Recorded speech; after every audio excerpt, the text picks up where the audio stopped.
The story begins with Dodd glancing out the window and feigning thought. According to the butterfly effect, humanity's fate can change from a single simple choice. In other words, it's like a nodule phenomenon. At least to me it is, because up to now I've made quite a few regrettable choices. Just as he thought this, a girl's voice outside suddenly startled Dodd. Honey, honey, can you hear me? I knew you were in there, so I came. You'd better open the door. I asked Ophelia, the guild housekeeper. She said you don't have any classes today. Are you planning to ignore me forever? Turning toward Dodd and hearing the familiar voice, his face drained as if he were about to die, sweat poured out and he screamed inwardly. There was no stalker like her. Then, as if to prove Dodd's thoughts, the girl outside thrust a sword straight through the door, as if trying to break in. Then I'll make my own way in, she said calmly. Dodd cursed at her silently, that crazy woman. Thinking that, he hurriedly reached out and shouted to stop her. You can't do that, it's against the rules.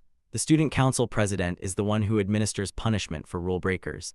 In response, his girlfriend revealed a shocking fact. Unfortunately for him, she was the student council president. No sooner had the words fallen than the door itself split into pieces and shattered into fragments. Then the unfamiliar girl stepped into the room and scolded. Lately you've been avoiding me a lot, exactly 32 times. You even kept count, Dodd grumbled. But the unfamiliar girl paid no mind and calmly made a proposal to the protagonist. I have a question for you. Dodd Campbell, will you marry me? The line came from a girl dressed in something like a uniform with a long sword at her hip. Before the protagonist could answer, another girl's voice sounded beside him. What are you saying, Princess Tristan? I didn't expect you'd go for a taken pot. Is that how your family behaves? These words came from a purple-haired girl sitting by the window who also had a pair of animal ears on her head. Seeing her, Tristan's expression turned serious and her voice cold. Isn't that too flashy a target for an assassin? There will be many witnesses. In reply, Sierra stuck out her tongue playfully. Killing all the witnesses is my motto, princess. Down below, Dodd blinked and quickly interjected. Wait, I'm extremely uncomfortable right now. I haven't even thought about marriage. No sooner had he spoken than his roof was blown apart and a blue-haired girl landed inside. Seeing her appear, Dodd involuntarily called out, Rur. And sure enough, Ruru had the same goal as the others. She turned to Dodd excitedly and said, Live with me, Dodd.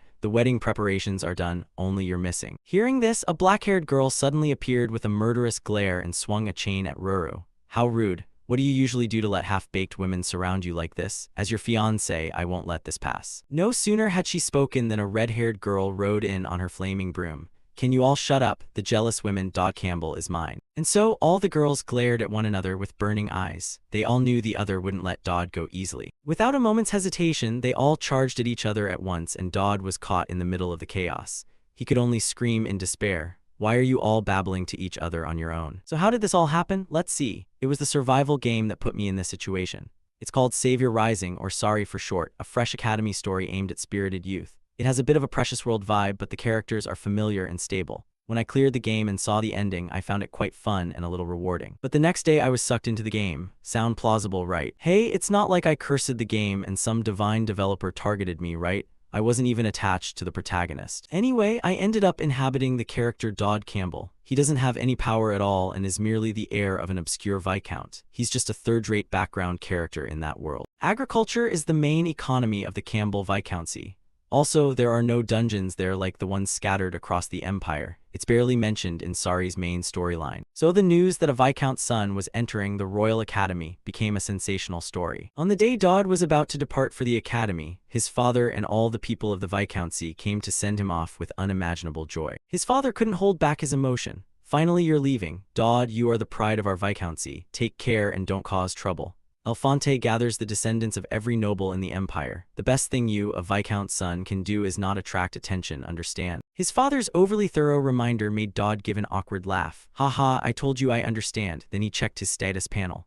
Status info, Dodd Campbell. Strength, low. Agility, low. Stamina, low. Luck, low. Authority, low. Skill info, none. Mastery info, none. No special talents, no unique gifts. Staring at his pathetic status panel, sweat poured from Dodd's face. He didn't know how he could safely graduate from the academy with such weak stats. Everything was low. Even I, a seasoned player, had never seen starting stats this bad. The system's main task for Dodd was to enroll in the academy and be assigned to a class. According to the game system, ignoring the task ends the game, because the Alphonte Academy I'm about to enter will fall into chaos from the villain's brutality. I absolutely won't do anything that could threaten my life. Thinking that, Dodd gave his father a look full of confidence. Don't worry, I'll do my best not to attract anyone's attention. I won't entertain any grand dreams of raising the Viscountcy's fame. I'll keep my grades below average. With that, he said his goodbyes and boarded the train to the Royal Academy. But fate seemed to be toying with him, the events never went smoothly as he wanted. Isn't the heroine supposed to handle everything herself? Not attracting attention is what a true loner should do. My academy life officially began, so why was I on the same train as her right from the start? Before Dodd sat a stunningly beautiful girl with silver hair. She spent the train ride reading a book and sipping tea. But don't be fooled by that beautiful appearance. From my gaming experience, I knew exactly who she was. She was Elnor Aranari's La Tristan, the bloodthirsty, corpse-burying final boss of that world. In the scenarios, she and the protagonist repeatedly clashed and gradually lost their minds. The dormant existence of the Grey Demon eventually consumed Elnor's body and turned her into the final boss. No one but the protagonist completed that final development capable of confronting her. Opposite him, Elnor, still engrossed in her book, seemed to sense Dodd's staring and called out, "Do you need to see a doctor?" His face didn't look well. Hearing that, Dodd saw the female antagonist notice him. His face went pale and he hurriedly waved his hand. "Ah, no, I'm fine." Elnor continued speaking, though her eyes never left the book. "My choice to sit here instead of first class was deliberate to show that our ducal family is a high-ranking noble house. Sorry for making you worried. Anyone who shares a carriage with me has that expression." Her voice was a bit cold but gave Dodd a strangely different feeling. He thought to himself that she was nothing like he remembered. Keywords used to describe Elnor were perfection-seeking and bold. So what did this sensitive side of hers mean? From Elnor's viewpoint, seeing Dodd not answer, she prompted again, "Why aren't you answering? Are you curious about something else?" In reply, Dodd awkwardly scratched his head. "Ah no, it's nothing, you're really kind." Hearing that, Elnor paused her reading, looked at Dodd and asked, "Kind? Are you hearing something, or have we met before?" Faced with this, Dodd immediately became flustered. He cursed himself silently and hurriedly explained, "Ah no, I just heard you're quite strict." Seeing his flustered state, Elnor sighed and returned her attention to the book. "You really are a strange one." At her words, Dodd could only force a crooked smile. "Yes, I've heard that a lot, heh heh." After saying that, he began to pray silently. "I'm just an extra, don't get involved, don't involve me. I should stay quiet and stare out the window." Come to think of it, the scenery looked magnificent. There was even a boulder rolling toward us. Thinking that, Dodd seemed to snap awake. His eyes bulged out, and the giant rock was already flying toward the window. With no other way to protect himself, Dodd immediately turned to beg Elnor, "Student Council President, forgive me." Saying that, he reached toward her. A second later, the giant rock slammed into the carriage, causing a massive explosion. Clouds of smoke billowed straight up. Yet despite the sudden accident, Dodd and Elnor remained safe, because they were currently protected by some kind of necklace. Dodd realized this, so he lunged and clung to Elnor to get inside the necklace's protective range. Elnor always carried that, an identification and crafting armor for a mature skeleton. With all stats being low, I wouldn't survive. Dodd clenched his teeth and silently awaited the shock of the blast to pass. Only when Elnor's prompting voice sounded did he regain himself. "Are you okay? Can you sit up? It's heavy." Her words made Dodd startle and realize his face was buried in her ample chest. He blushed and hurriedly sat up, stammering, "I'm sorry." Before Dodd could finish, Elnor cut him off. "It's fine, you did that to save me. This is the first time a man has approached me so boldly. But thanks, I get your meaning, so don't apologize." Elnor's words made Dodd's face flush with shame because she had completely misunderstood. Mr. Dodd had dived at her only to benefit from the armor. She didn't know his true intention. Elnor sat up, adjusted her hair, and asked his name. From the protagonist's perspective, at that question he felt a sudden unease, as if answering would mean running into her all the time. What should I say? If I tell her, what will she do to me? After thinking that, he nevertheless gave his full name, Dodd Campbell. Elnor nodded. "All right, I won't forget this. I'll repay you later." No sooner had the villainess spoken than Dodd received a system notification. "You have attracted the attention of a villainous character.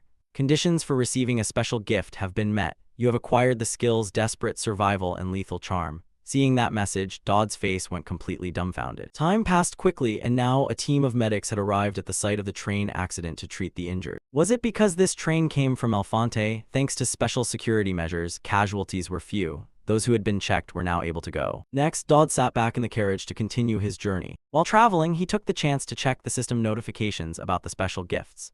The first gift, Linked Fate. When you receive more attention from those with villainous traits, you will receive various rewards. This system message made Dodd stroke his chin and brood. No wonder he couldn't discover the activation conditions back in his lackluster domain. Not to mention villainous traits in that carefree land. Finding even a neutral person was difficult. No wonder this gift had never been triggered. Should I check what I just received? Unable to suppress his curiosity, Dodd quickly inspected his new acquisitions. First was Desperate Survival, rank unknown. Your stats increase when you enter dangerous situations. The effect scales with the level of danger. The next skill was Lethal Charm, rank unknown. It makes it easy to attract the attention of those with villainous traits. The more extreme the situation, the stronger the effect.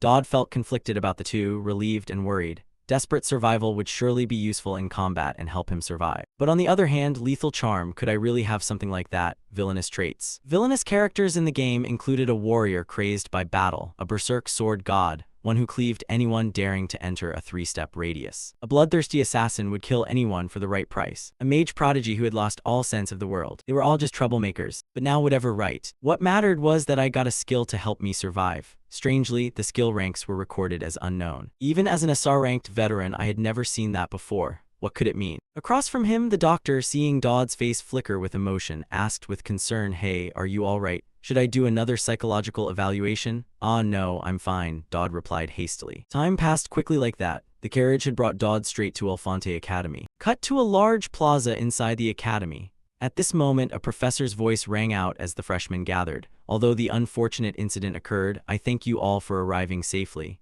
This year's freshmen are truly impressive." Back to Dodd, he paid no mind to the professor's speech. Instead, he was recalling his conversation with the doctor in the carriage. The doctor had asked, "But you're just the son of an obscure viscount with no connections, right? I was also a former student of Elfonte and come from an obscure noble family. The Tristan domain has many enemies. You'd better stay away from her from now on. If you stick around that group of high nobles, you'll get into trouble." "I'll remember," Dodd replied. At that moment, the system issued a reminder related to Elnor. Only 2 days remained until the first stage faith event. Thinking that, Dodd let out a dismal sigh. "Don't kid yourself, whether I want it or not, I'm involved with her now. At this academy, where whispers run rampant, it's nothing compared to her being a candidate to become the final boss. Just standing next to her is like signing your own death warrant." Before Dodd could think much longer, a loud shout rang out ahead. "Dodd Campbell, you bastard, why are you spacing out?" Hearing that, Dodd snapped out of his spiraling thoughts and looked toward the source of the voice. A few students were looking at him with teasing eyes. Hey, look at that country bumpkin. Everyone else has paired up already, only you're left. Your opponent gets auto-assigned." The brown-haired guy said this while pointing at Dodd. Seeing that, Dodd hurriedly ran down and muttered a curse at himself. Right after the opening ceremony, the combat trials start immediately. Scratching his head, Dodd asked, "Excuse me, who am I paired with?" He said it calmly, but inside he was freaking out. He understood that if everyone else had chosen opponents, the leftover must be the strongest. Sure enough, a girl with orange hair extended a hand and introduced herself. "Hi, do you need a hand?" Looking at her beautiful face and bright smile, Dodd couldn't bring himself to smile when he realized who stood before him. She was the greatest genius in the world. In the future, she would become the savior. This is the protagonist of Savior Rising. Dodd could only reach out to her, tears welling at the corners of his eyes. Am I doomed? He wondered. Time passed quickly. Scene cut to the office of a female professor. Her colleagues were complaining. "Count Christ just arrived. Viscount Galantes is here too. When will Miss Tristan show up?" Not to mention them, the female professor was beside herself. Has she lost her mind? The one-on-one qualifiers are underway. How can she possibly be late? As she thought that, as if answering her wish, the sound of footsteps echoed ahead.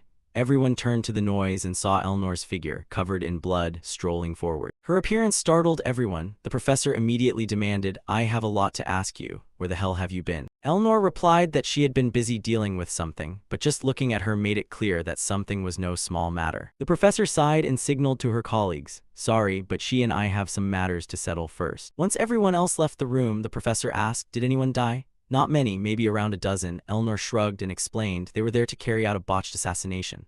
They rolled a huge boulder toward the academy's train and tried to make it look like an accident. I found out who they were and happened to be nearby, so I dealt with them. Hearing this, the professor advised her to let the school handle it. Before the professor could finish, Elnor turned and retorted, "You expect me to be fair and perfect to everyone, to forgive those who tried to kill me." Across from her, seeing Elnor's resolute expression, the professor gave up on lecturing. "Fine, but change your clothes first. The one-on-one qualifiers are still going on. If you go now, you'll meet Elijah, a once-in-a-millennium genius. Elijah Christenax and Dodd Campbell." "What the hell is this?" the professor stammered, unable to pronounce the protagonist's name correctly. But the name sounded vaguely familiar to Elnor. She blurted out, "Dodd Campbell." Hearing this, the professor was surprised and asked, "Oh, it's him. How do you know him?" the professor asked. "He doesn't seem to stand out at all." For Elnor, an image of the protagonist looking awkward began to form in her mind. She unconsciously let out a small smile and whispered that the guy was rather odd. Back with Dodd, he trembled as he gripped the wooden sword in his hands. As everyone watched his shaking form, they jeered and gossiped. "Jump in, you rustic pumpkin. How many moves can he even do? Monkey tricks. He's lucky he isn't injured." Ignoring their words, Dodd understood how dire his situation was.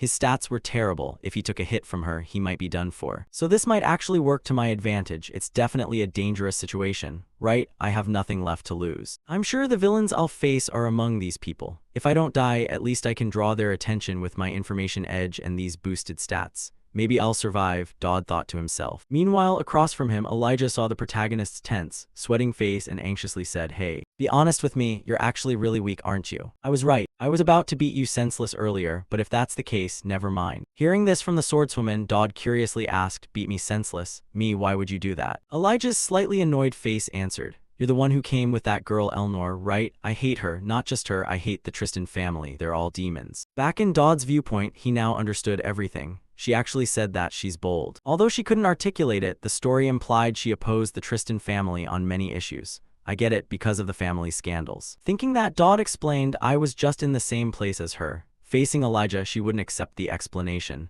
"But you still remind me of her face. You annoy me, so I'll hurt you." But should we pretend to fight each other? Hearing that, our protagonist could only sigh bitterly. Honestly, that offer did sound tempting. But if I don't get stronger within 2 days, my life will be in danger. The only way to survive is to make the people here notice me. Thinking this, though terrified, Dodd tried to calm his trembling body and forced himself to say, "I can give it my all against you. Actually, I rather like her." The moment Dodd said this, Elijah's face darkened. The atmosphere around her seemed to shift. Elijah tightened her grip on the wooden sword and coldly asked the protagonist, "Are you serious?" "Of course I'm serious, but if I really want you to fight at full strength, this is the only way." Dodd screamed inside and reaffirmed it, just as if he hated her. At the same time, the system issued a reminder, "Deadly Charm activated. You are increasingly attracting villains and have added a reward to your gift bar."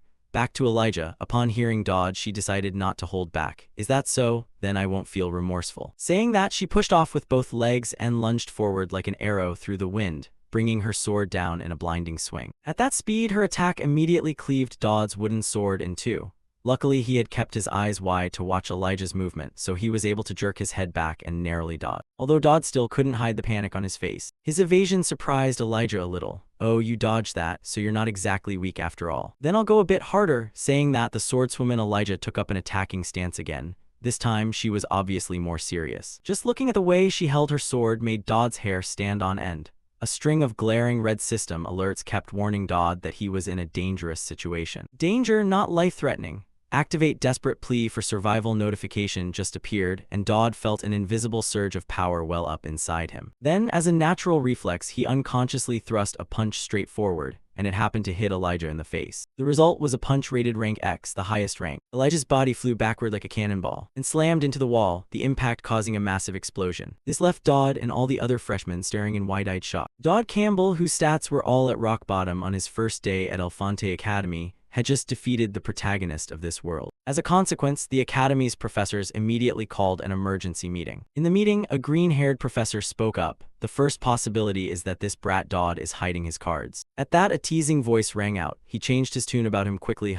Conrad." Professor Conrad replied calmly rather than angrily. "Anyway, none of this adds up. Everyone here is knowledgeable. Surely they know he had no combat skill or strength before the duel." "But that strike packed a punch." "What do you mean by packed a punch?" a professor opposite asked.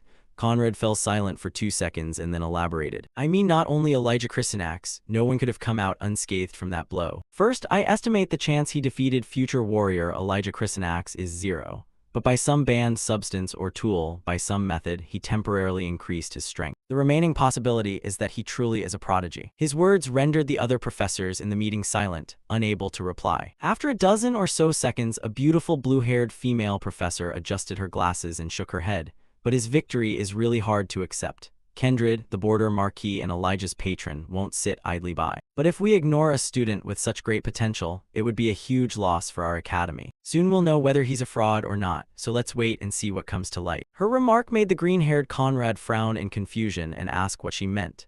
The female professor replied calmly, "This year's incoming class has many interesting students. Some are so unique we must treat them specially. If this student truly is as special as you say, I'm sure he'll find a place among this year's new intake." Thus, Dodd defeating Elijah with a single blow sparked a huge uproar and even made the breaking news. All eyes turned to him. Dodd Campbell, who exactly is he? Maybe he's the son of the Imperial Knight Commander, or perhaps the greatest talent ever at the Academy. A new star shockingly collapsing right after enrollment. Looking at the paper in his hands, Dodd sighed as if facing death. The news from where I came from and in this game, are they for real? He tossed the newspaper aside and checked the system notification related to the character info gift for Elnor Aranari's La Tristan.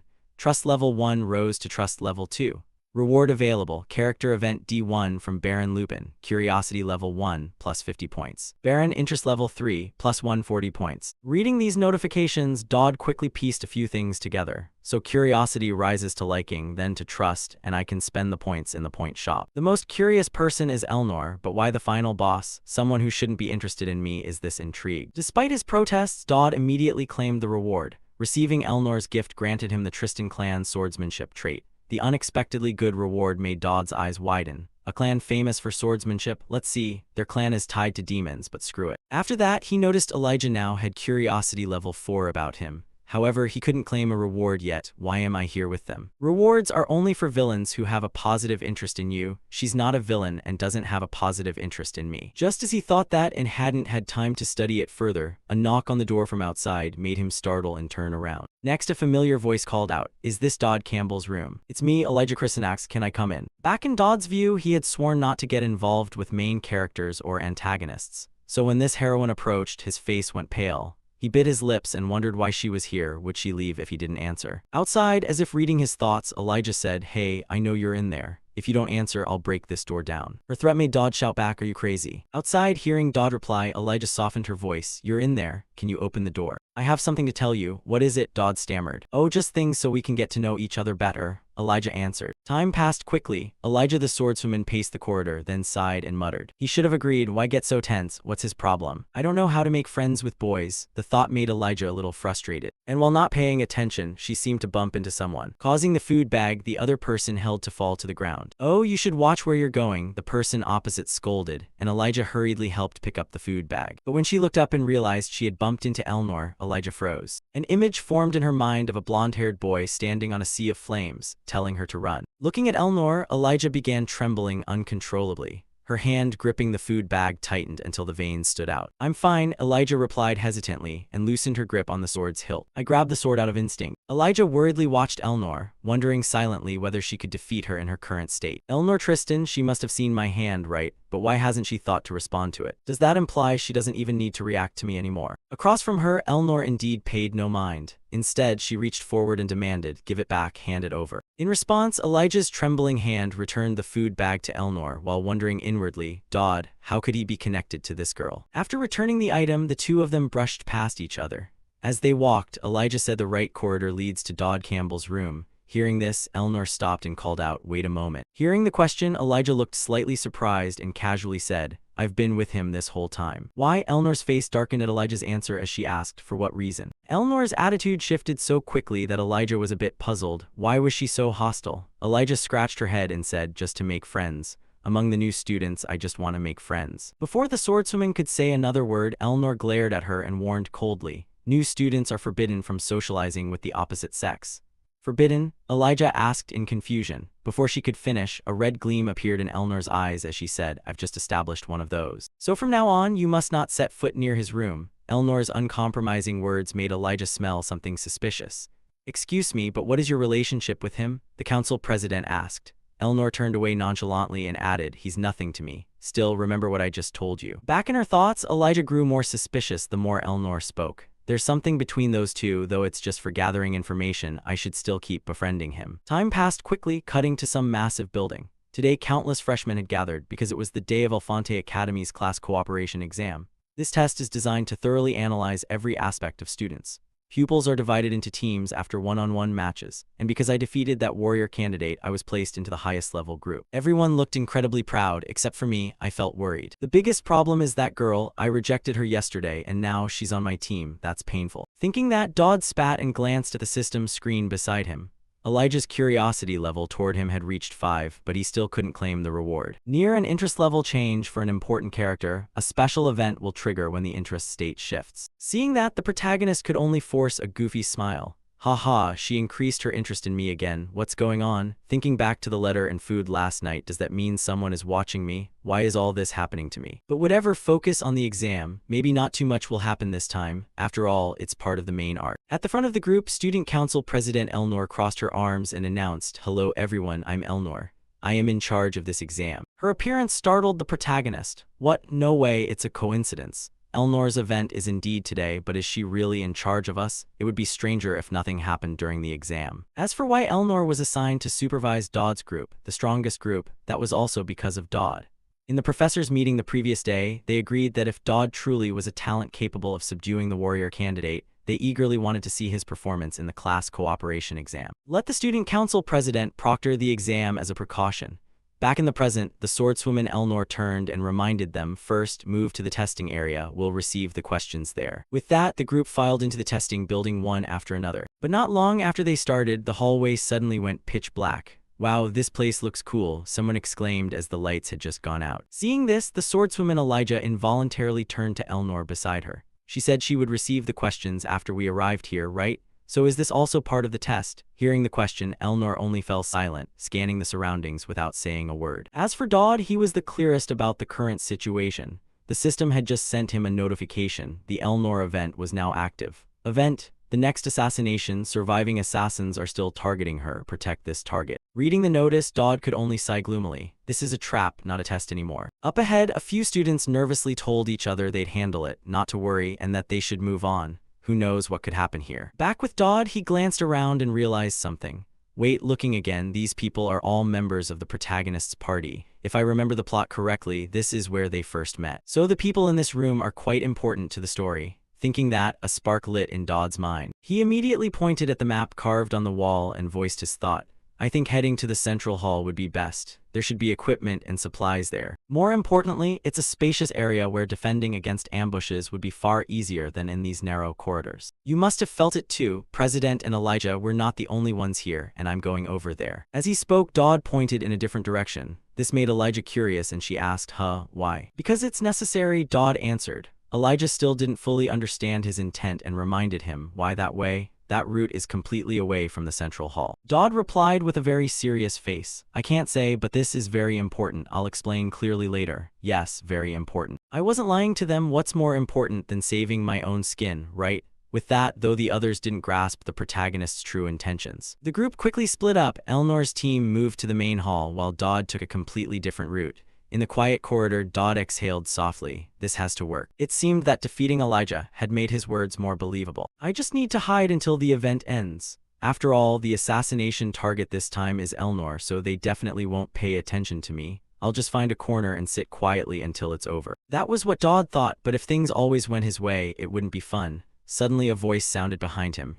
I'm here to fix the electricity. Can you guide me? My eyes aren't good in the dark. Hearing that, Dodd cast a slight glance at the man, and the system immediately warned him. Danger detected. Back with Elnor's group, they had reached the large hall area. By now, all the freshmen in the group had sensed the presence of assassins hiding in the darkness. Then a girl dressed like a cleric in the group anxiously asked, Elijah, do you think Dodd will be okay on his own? What if something happens? Elijah, fully trusting Dodd's plan, replied confidently, even if he's scheming something, he must have a plan. Besides, it seems something is about to happen to us anyway. Back at Dodd's position, he was leading the stranger behind him. As they walked, the assassin thought the vanguard was wiped out by that cunning woman. But that would only be the case if we weren't here. Even this guy was easily deceived. A professional assassin like me can assess someone's skill just by watching their movement. This guy is a complete amateur. I can toy with him before finishing him off. I'll take over his body and eliminate Miss Tristan. Thinking that, the assassin gave up pretending to be Dodd. He tore away his disguise to reveal a completely different face, drew a sharp short sword, and said coldly to the protagonist, well done, it's time I reward you. Turning toward Dodd's corner after seeing the assassin's true face, he breathed a sigh of relief. All his worries seemed to lift. Phew, thank the gods, just as I thought, it's you, Hazmed. If the opponent had been a bit stronger, I might have been in danger. I'm truly relieved. Your swagger still looks like the same guy I remember. Desperate survival, rank A. Opposite him, seeing Dodd so unfazed, the assassin felt a flash of anger. What the hell is he saying? I'm speechless. Still, he's just weak. I'll kill him at once. No sooner thought than done, the assassin lunged forward. Meanwhile, Dodd gripped a staff tightly. The duel between them officially began. Cut to Elnor's group's location. Their battle with the assassins was underway. More accurately, the assassins were being beaten to a pulp. Each assassin's body was slammed into the walls. Magic sword techniques and spells were being used everywhere. Cries of pain and moans echoed from the assassins as they couldn't stand against the students' overwhelming power. What is this? They're weaker than I thought, a red-haired student said. Elsewhere, the swordswoman Elijah called orders, Falkas, freeze them in place. She then glanced over at Elnor. With a single swing of her sword, she could easily send 4 assassins flying into the wall before her. The strike was so powerful that when their bodies hit the wall, it left large gouges. Next, Elnor drove her sword into an assassin's arm and interrogated him. Besides you, were others sent? If you don't answer, I'll break your neck. As she spoke, she twisted the blade, opening the assassin's wound. He screamed in agony. Unable to bear the pain, the assassin spat out everything. After hearing that, Elnor asked again, "You mean Hazard of the Crescent Moon? Is he in this building or nearby?" In response, the assassin, not yet sufficiently broken, still blustered and refused to answer. "I won't tell you." No sooner had he spoken than Elnor stomped his face into the floor and warned, "He's here with us, isn't he?" Below, the assassin felt as if his skull were about to be crushed. With no choice, he betrayed Hazard and confessed, "Yes, he came with us, following behind." Watching this, the swordswoman Elijah asked in puzzlement why she had gone that far. In reply, Elnor slowly turned back and warned, "They tried to kill me." And Hazard of the Crescent Moon is an assassin who can take another's form by killing them. According to her, who is the easiest target for him in the building right now? Hearing this, Elijah's mind immediately jumped to a name and she probed. Could it be Dodd? Did he use himself as bait to draw out the strongest enemy? There are assassins hunting her. Why would he go so far away? What is the relationship between him and her? Elnor cut Elijah off before she could finish. "I've said it already, we have nothing, at least as far as I know." Return to Dodd's fight with the assassin Hazard. At this moment, Hazard's thoughts kept racing. "I'm a professional assassin. A guardian spirit is supposed to be a barrier against slashing attacks. That only reacts to weapons. So why is it here in a place like this? The academy is ancient and mystical, so I guess it makes sense. It's fine since an assassin is a weapon itself. But why has it come to this? Right now, Hazard's situation isn't much different from that of his subordinate assassins. Dodd had made him cough up blood with just a wooden staff. The strikes the protagonist unleashed were lightning fast. Hazard couldn't even react before taking countless blows. At the same time, Dodd received a system notification. You have successfully used a sword skill. Your Tristan swordsmanship proficiency has increased. Seeing this, Dodd paused briefly to catch his breath. Meanwhile, Hazard sat back against the wall, constantly coughing blood. He finally understood why Dodd was so strong. Tristan's swordsmanship? Maybe I shouldn't have touched him from the start. Thinking that, Hazard bitterly said, "So you were the one baiting me. Who are you?" The sudden question left Dodd dumbfounded. He had no plan. He was only slipping away from the crowd to avoid being drawn into the fight. Also, the assassin's delusion was triggered by the protagonist's charm skill. Charm had been activated, and the villain was astonished by your meticulous plan. "Thanks to the game system, you can't use weapons at save points. That's why I lured him here. It seems you don't intend to answer." "Fine, kill me then," Hazard said calmly, as if death were no great matter. But contrary to what he expected, Dodd had no intention of killing him. "I'm not going to kill you. Pass this message to the others. Stay away from Miss Tristan. Tell them even an assassin like you nearly died." When he said this, Dodd actually had a calculation in mind. "I don't know who ordered it, but it's likely they'll strike again.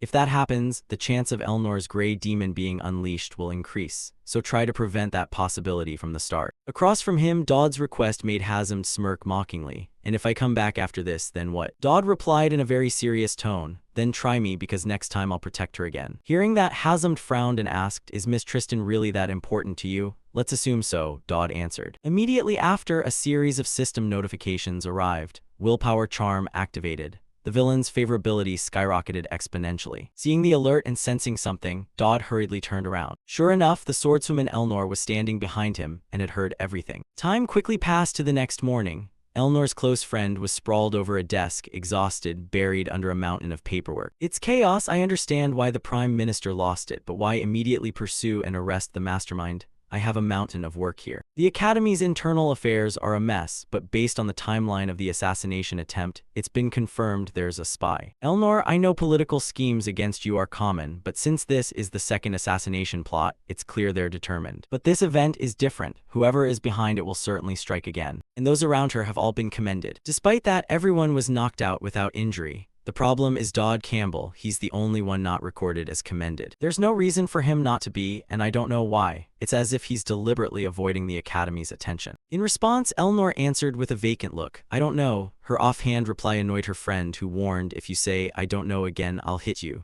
Go ahead then." Elnor said nonchalantly, which made her friend so angry her eyes nearly bulged. Without hesitation, she hurled the ink bottle at Elnor and shouted, "What on earth is wrong with you?" Up front, the swordswoman casually reached out and caught the ink bottle precisely, then asked back, "What do you mean?" Explaining, the friend voiced her feelings. "You've been spacing out all day. Why can't you focus at all? I don't know why, but if you don't tell me, I'm not helping anymore." Back to Elnor, who didn't want to hide it and spoke plainly. "I feel attracted to someone. Hearing this, the secretary's hand froze mid-motion. Her eyes widened as if she'd misheard. What did you just say? I said I feel attracted to someone. You just mentioned him. At that, Eleanor's face flushed slightly. Her assistant then probed, do you mean Dodd Campbell? After that question, Eleanor didn't answer, and the two fell into an awkward, embarrassed silence. A second later, Eleanor's friend snapped out of her daze. She hesitantly pointed forward with a look as if she'd heard that dinosaurs had come back to life.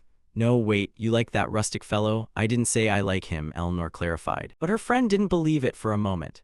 She began to lecture, I don't see what's so captivating about him, but if Duke Tristan hears this, what will he say? In response, the swordswoman put the ink bottle back on the desk and reiterated, that old man will definitely be furious. And I'm not infatuated with him, not that ape.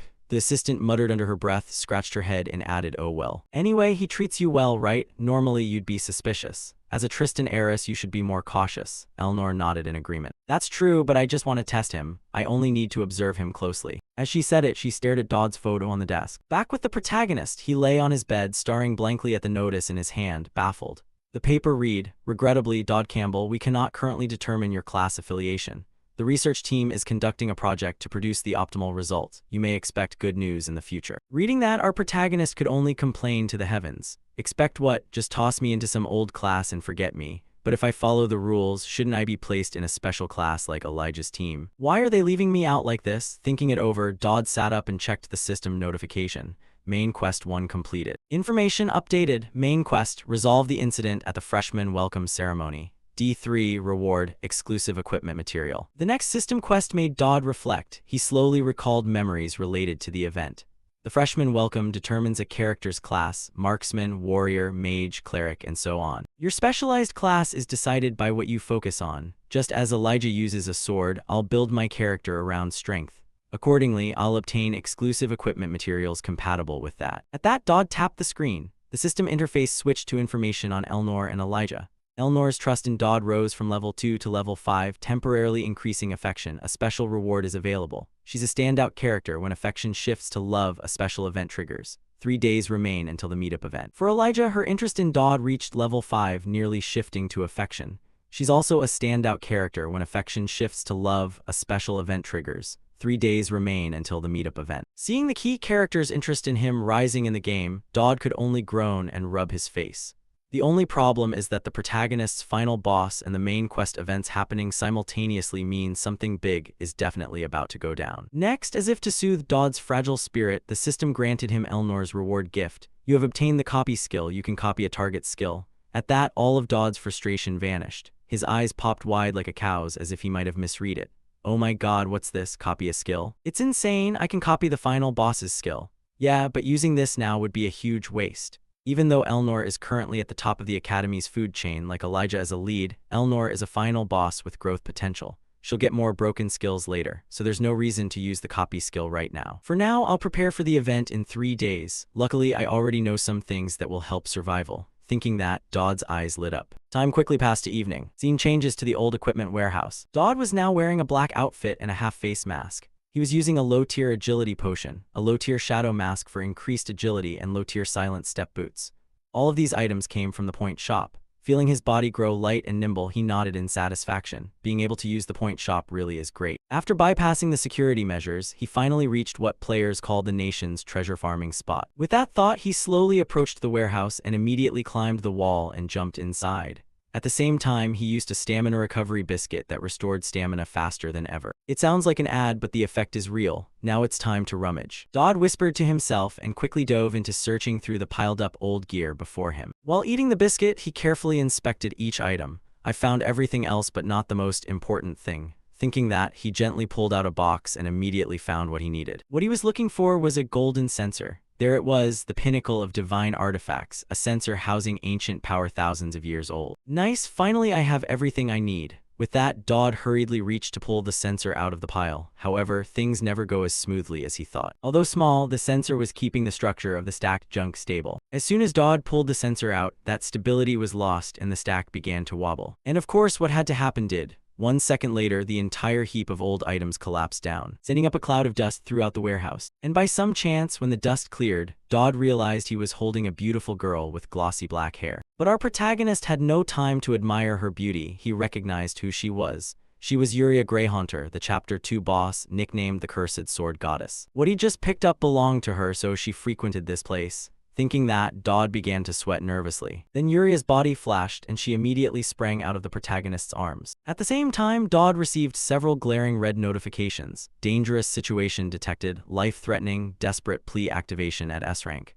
Faced with the alerts, Dodd could only say awkwardly, sorry for waking you. Before his words even finished, Yuria's silhouette appeared behind the male lead. She swung the chain attached to her sword directly at Dodd with a wind-tearing whoosh. With that single swing, the blade shredded the wooden crates in front of them. Dodd had to jerk backward to dodge the strike. Faced with Yuria's storm-like, overwhelming attacks, every hair on Dodd's body stood on end. Our protagonist had no choice but to flee like a frightened duck. Yuria's attack range was enormous, so even if he wanted to counterattack, he couldn't get close to her. Last time was just a match with Elijah, now it's life or death. Even with special tier strength, his body still hurt. Thinking that, Dodd realized he couldn't run forever. To protect his little life, he raised his hands placatingly.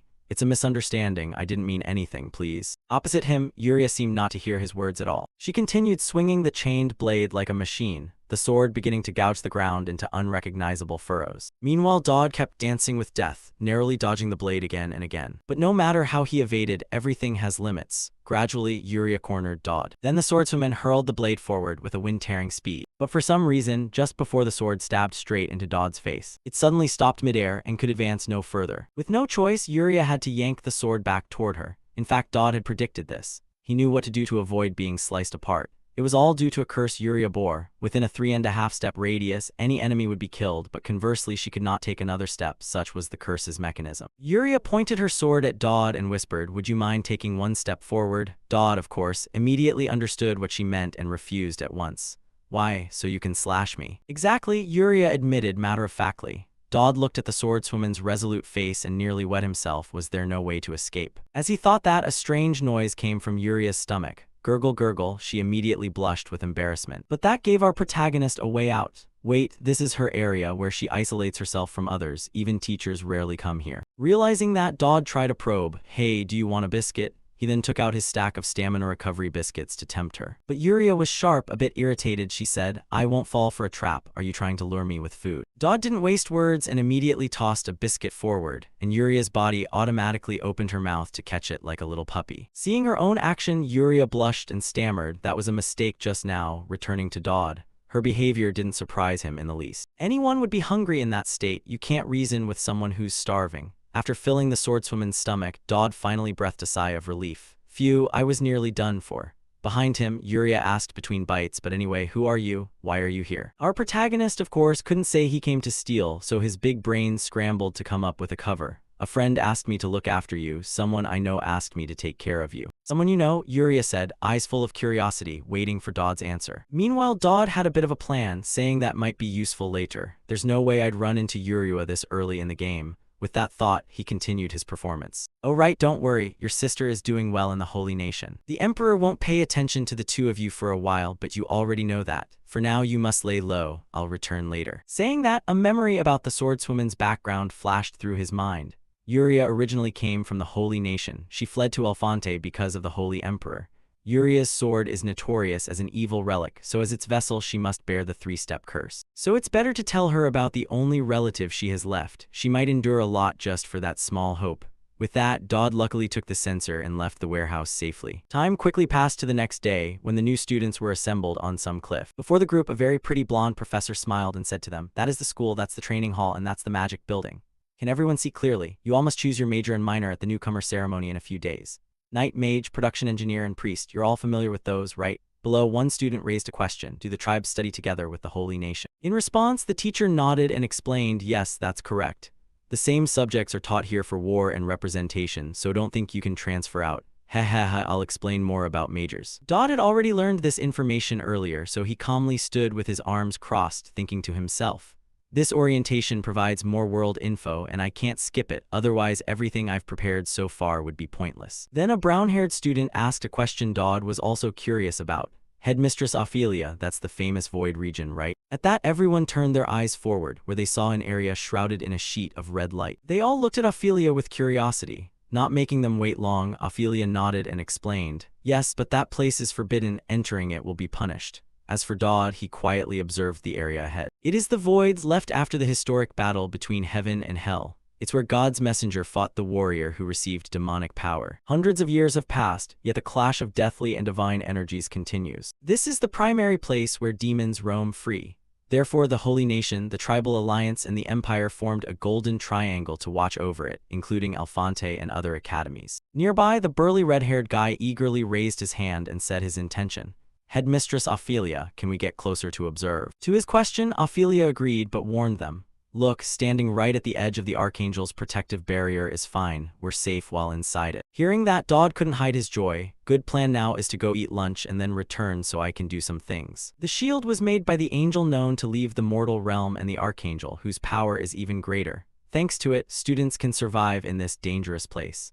Unaware of Dodd's thoughts, Headmistress Ophelia cheerfully said, "All right, we'll have lunch here." In response, Dodd stepped forward and asked softly, "Can I eat somewhere else? I don't feel comfortable here." Ophelia nodded and reminded the protagonist not to go too far or he'd get into trouble. "Yes, ma'am," Dodd replied and quickly left. Not far away, a few students glanced at Dodd with annoyed looks. That country bumpkin's showing off because he's getting attention. Unaware of this, after Dodd left, he quickly slipped to a secluded spot and pulled out the censer he had stolen from Yuria.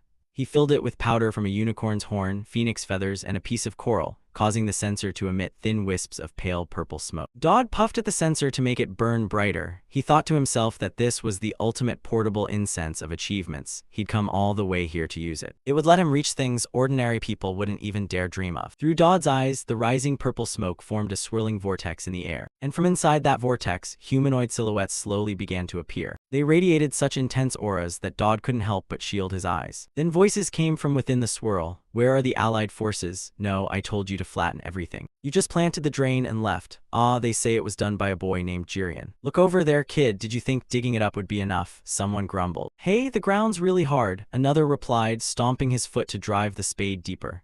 Then the earlier voice chimed in, "Isn't that spade you're planting even harder than the earth itself?" Saying that, the voice suddenly trailed off as they noticed the protagonist watching them through the vortex. "Wait, does that human have a problem? He's been staring at us for a while. Wouldn't it be better if he just stayed silent instead of coming over to bother us?" Hearing this, the spiky-haired angel noticed his companion using the chance to rest. His face darkened as he snapped coldly, "Who told you to stop? Why is your shovel idle?" The curly-haired guy could only wearily resume his work and forced a smile. "Ah, it's moving now." Beside him, the pointy-headed angel remained unsatisfied and shouted louder. "No, spread it out evenly, don't just keep digging, you idiot." Behind the barrier, Dodd stood silently watching the angels dig. The scene of heaven wasn't quite what he'd expected. Next, an angel pulled up in a huge truck and honked to announce to everyone, "Attention, holy mud bricks have arrived, line up to unload." At that, the angels all turned to the truck and asked, "How many are there in total?" "Infinite," the long-haired angel said as he pulled back the tarp covering the truck bed. But when a female angel saw him sneaking a cookie, she scolded, "Hey, why are you secretly eating cookies?" The long-haired angel shot her a scornful look. "You're the driver, right? And I'm not a soldier, so mind your own business and save your energy for driving, okay?" Elsewhere, the pointy-headed angel kept shouting at his subordinates. "Hey, don't you see the seniors are working hard? Pick up the pace." Hearing that, the curly-haired angel hurried over to volunteer for the brick molding duty. At least that seemed easier than shoveling dirt and didn't involve getting yelled at by superiors. "Oh dear, top-tier merchant Elnor, leave those bricks to me." In another corner, a young angel handed a brick to his captain and asked, "Captain, hasn't the food shipment arrived yet?" The captain's voice sounded embarrassed in reply. "Sorry, the food truck broke down on the way. They're fixing it, so it'll be a bit late. Please wait a little." Back with Dodd, witnessing the scene, he could only force a smile. So that's why angels aren't always free to descend to the mortal realm. If I had to describe these angels, I'd say they look more like military personnel, wouldn't I? They were divided into squads and ranks with chains of command. So it turns out this game's other world has its own set of rules. I can only meet angels after passing Chapter 2, and direct interaction with high-ranking angels is only possible after that. I know what they want, it's something very simple. With that in mind, Dodd laid out countless enticing food boxes before him and called out loudly, "Wow, thanks for the food." On the other side, the group of angels began to notice Dodd, or rather the delicious pile of food he had brought out. "That guy's still watching us.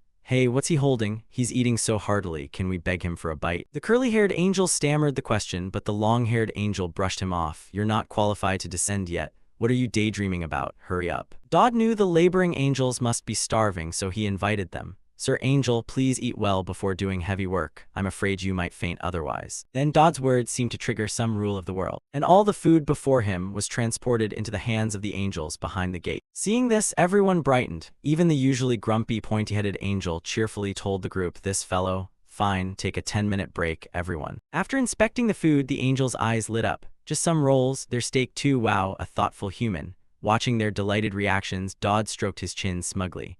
"The rules of this world differ from my physical worlds, so a single serving of mine is more than enough for all of them." Time passed quickly. After they finished the food Dodd provided, the pointy-headed angel nodded and praised him. "Haha, that hit the spot, perfect for folks doing manual labor like us." "Bring that over here." "What?" Dodd asked curiously. "The sensor next to you, you're doing this for something you want from us, right? Let me bless it, bring it over." Hearing that, Dodd wasted no time and rushed the sensor closer to the gate. The angel chuckled, "All right, what do you want? But keep it reasonable, I'll do my best to meet your expectations." The reward from the angel startled Dodd. Things were going smoother than he'd expected. "Wow, all that without negotiation? I even prepared a bargaining token. Is everything in the original story this easy?" Dodd thought to himself. Before he could voice the question, the angel seemed to read his thoughts and spoke. "Why wouldn't I treat you well? It's not like anyone else. You're thinking that, aren't you? I can explain. I can see you've been well informed. You possess an interesting skill, but you've failed to develop it. Even a little cultivation will yield benefits in the future. You should start nurturing it now." The angel spoke with certainty, making Dodd swallow nervously under his gaze. Is this clairvoyance? Perhaps. With a single look, he seemed to know the true nature of things. Is he referring to that gift? Does he mean my attribute, the affection of evil? Ignoring Dodd's thoughts, the angel continued, "That gift is far stronger than you think. How you forge and utilize it is up to you. Because of it, you'll be caught by a monster that's cruel yet strangely friendly." Hearing that, Dodd had no doubts left. "Damn, I knew it. After sealing that sensor, I learned all the tactics and abilities I could use. I definitely need to find the optimal channel for survival." Returning to the point of view of the Uncle Angel, for some reason he suddenly reverted to his youthful form with long hair and a smooth robe.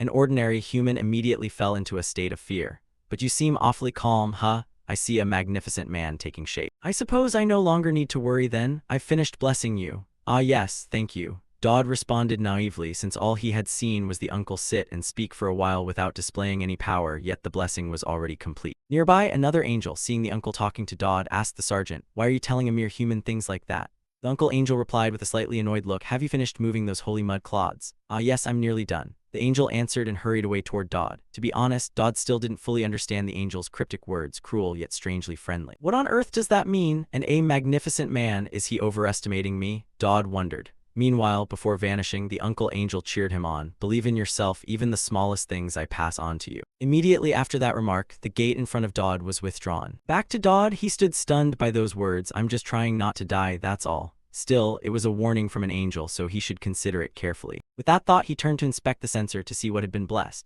Quickly, notification windows appeared before his eyes. Sacred Sensor Grade C contains special power from a divine entity of another world, grants 2 skills. Austerity Grade C uses a small amount of mana to temporarily convert all bonus points into reserve. 20-second cooldown, can evolve via Proof of Destiny. Protective Shield Grade C uses a small amount of mana to create a one-time shield and grant a beneficial effect. 20-second cooldown, can evolve via Holy Mark. Reading these descriptions, Dodd was surprised that a little food could buy such pleasant blessings. That angel gave some really useful boons. The Constitution stat scales with HP, so it will directly help boost my survivability. My Desperate Life Flee skill also raises stats considerably. I'll make full use of these skills, and the most important part is evolution. In this world, crafted things can naturally improve performance. Getting something like this so early in the story is extremely lucky. But the issue is both skills only require a small amount of mana to use. It's a perfect dream for someone without any mana-related attributes. If I currently can't use much mana, I'll need to find another way to supplement it. And that's why I came here. Dodd now stood in a place resembling a plaza, surrounded by countless other students. The person in front of him complained when he saw Dodd standing there in a daze. "Is being unfocused one of your strengths or what? You said you wanted to form a 2-person team, right? You do know what a 2-person team is, don't you? So where's your teammate?" In reply, Dodd smiled confidently and said she'd be here soon. His confidence made the staffer chuckle. "Haha, who would come for nobody like you?" Seeing the skeptical look, Dodd reaffirmed, "I'm not lying, this place will be packed soon. My teammate isn't just famous, wait and see." Saying that, he checked his watch, thinking that according to the plot she should be arriving now. As if answering Dodd's wish, the swordswoman Elijah's voice suddenly rang out from behind. "Hello, is this the monster research room?" At the familiar voice, our protagonist turned, raised a hand to greet her. This change in Dodd's behavior was due to his encounter with the Uncle Angel. He didn't want to be tied to the protagonist, but he might have changed, especially after the Angel's advice. Across from him, Dodd's greeting made Elijah feel a bit strange. And Dodd also proactively followed up on what he'd mentioned earlier about getting to know each other. It's still fine to get acquainted now, right? Back to Elijah, she stood there stunned by Dodd's words. You're extraordinary, Dodd. Nothing you try here ever succeeds, so now you remember me. Because of that tactic to make them jealous, I've been harassed so much. How delusional is he, really? She thought to herself. Time passed quickly as the scene shifted to the simulated dungeon at Alphonte Academy. Dodd and Elijah were paired up and currently inside a simulated battle.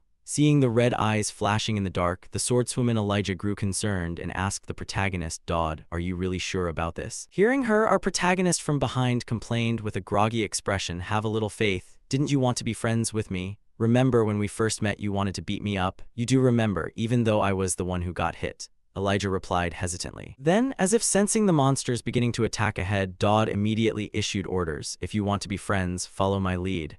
At 9 o'clock, there are 3 in total. Following his warning, Elijah hurriedly turned to 9 o'clock and indeed saw a wolf lunging toward her with jaws full of fangs. However, thanks to the prior alert, she only needed to swing her sword to easily sever the wolf's head. But before she could rest, Dodd from behind cheerfully added, there are 2 more coming from above. Time sped up, now they face giant bats. Using his knowledge, Dodd quickly recognized the monster type and offered a counter. Their weak point is on top, aim for the body, not the wings. Hearing that, Elijah in front swiftly swung her sword and sliced the bat in 2. But she felt a bit irritated and ground her teeth. Stop giving orders and help me a little, will you? Dodd seemed not to hear the complaint and continued issuing commands. 2 throwing knives will fly at you from the left and right, just knock them aside. Enduring for 10 seconds, Elijah swung her sword and deflected the 2 daggers that flew at her to the sides. Dodd then smiled and gave the next instruction. Good, next is a paralyzing toxin, there's a sprayer on the right, destroy it quickly. Next, dodge the arrow that will come from my direction, just stand still. 3, 2, 1, there's an attack from behind. A rapid series of commands came so fast that Elijah began to lose track. She barely turned back in time and luckily blocked the blow from a giant one-eyed monster.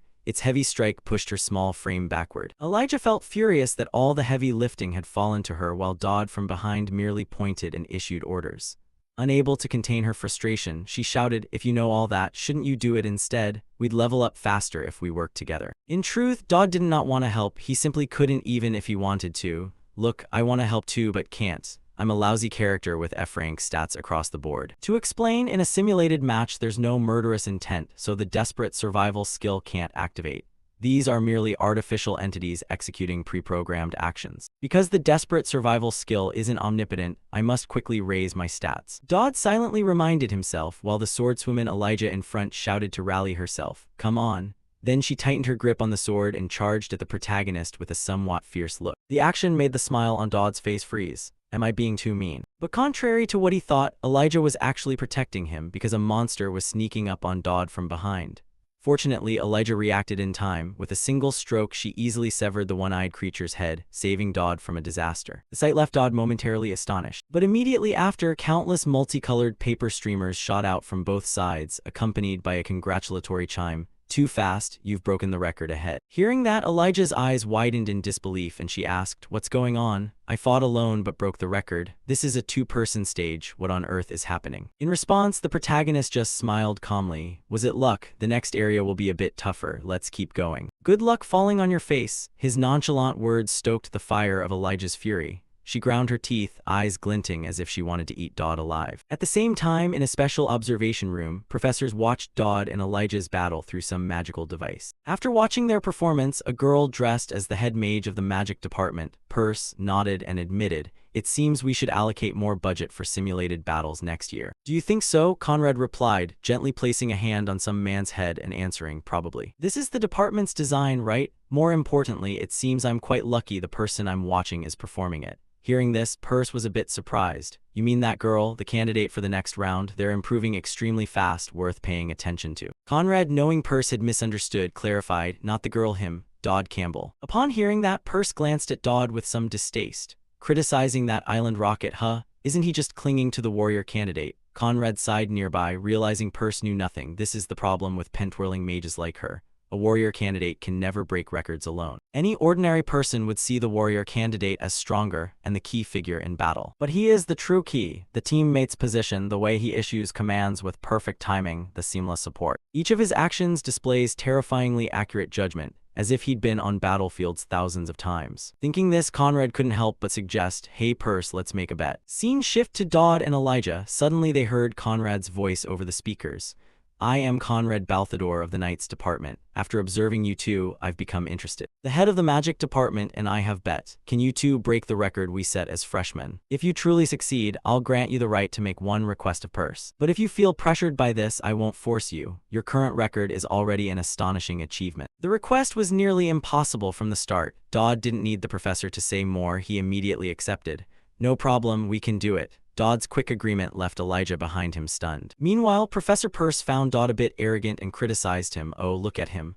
Unfazed, Conrad chimed in, "I bet you'll win. Now begin." Scene changed to the training area. At this time, Elnor's close friend complained, "What's going on? I get that you came here to blow off steam, but you've been overdoing it lately. What's really happening with you?" In front, Elnor, her face drenched in sweat from training, spoke up. "There's something I want to remember. When I was little, my mother taught me this technique, but I don't remember it anymore, so I'm practicing it again from the beginning. A demon exists in Tristan bloodline. This dark rumor has two sides, extraordinary inhuman talent they possess, and on the other hand, occasional bouts of madness, sudden violent outbursts, and the collapse of reason. That's why, although members of the Tristan family achieve extraordinary accomplishments, their later years are often filled with tragedy." As Alang drank, her close friend asked, "That isn't serious, right? Isn't it?" Elnor shook her head. "Don't worry your head about it, I don't care." "Really? Is that true?" The assistant looked skeptical, which irritated Elnor slightly. "I told you nothing can bother me right now." Hearing that, Elnor's friend immediately blurted out, "I'll report the information you asked for right away. I just heard from a junior. Dodd Campbell is currently paired with the next term's warrior candidate, Elijah. The girl who fought Dodd before." Elnor frowned and asked, "You mean the two of them are partnered?" The assistant nodded. "Yeah, probably because the simulated match requires two-person teams." Across from her, Elnor closed her eyes, trying to calm down, then exhaled long. "I understand. Take me there, you're the one who said you didn't care." The assistant shouted, but whether she noticed or not, the boy downstairs had been completely twisted by Elnor, returning to Dodd's group's location. At this point, the swordswoman Elijah truly couldn't understand what was going on in our protagonist's head, that he could so easily accept Professor Conrad's challenge. She asked, "What are you going to do? I know you have skill, but is it worth challenging the all-time record?" "Yes," Dodd answered calmly without a hint of hesitation. This made Elijah look at him with suspicion. His confidence was certainly odd. Was there any reason for him to do this? For Dodd, of course he's a veteran of this game, so this small challenge wasn't a problem. Targeting their weak points would be easier because the artificial monsters follow consistent movement patterns. But he couldn't tell her that. Dodd thought silently, then answered casually, "Because you're here with me." His words made the swordswoman's face flush slightly, as she exclaimed that he was unbelievable. In the observation room, Professor Conrad, seeing the two ready, spoke. "This is Conrad. Are you ready?" "Ready," they answered in unison. Hearing that, the head of the Knights Department nodded. "Perfect. There's one final step to adjust difficulty. The higher you set it, the more bonus points you get." Without hesitation, Dodd immediately requested it be set to the highest difficulty. Nearby, the head of the Magic Department, Purse, couldn't help but be annoyed by the protagonist's confidence. Her brows furrowed as she complained, "Unbelievable, these new students. I like the energy, but this is too much. The highest difficulty is almost real combat. They might die during the challenge." Dodd seemed to hear it over the speakers and replied, "Even so, I think we should try." From Conrad's perspective, seeing Dodd so confident, he decided to trust him once and agreed, "So do as he wishes." Then he officially started the simulated combat system. The loud noises made Elijah's lovely face break out in beads of sweat from worry. Beside her, Dodd smiled and turned to reassure her. "Don't worry, the warrior candidate is reliable after all." As for Professor Purse, she was happily sipping a cup of tea brought by a subordinate while complaining to Conrad, incredulous at him. In response to her complaint, Conrad reminded her, "Is this the first time you've done this? Didn't we do the same for the previous freshman cohort?" Conrad's explanation failed to placate Purse and only irritated her further. "But this is different, they could actually die this time."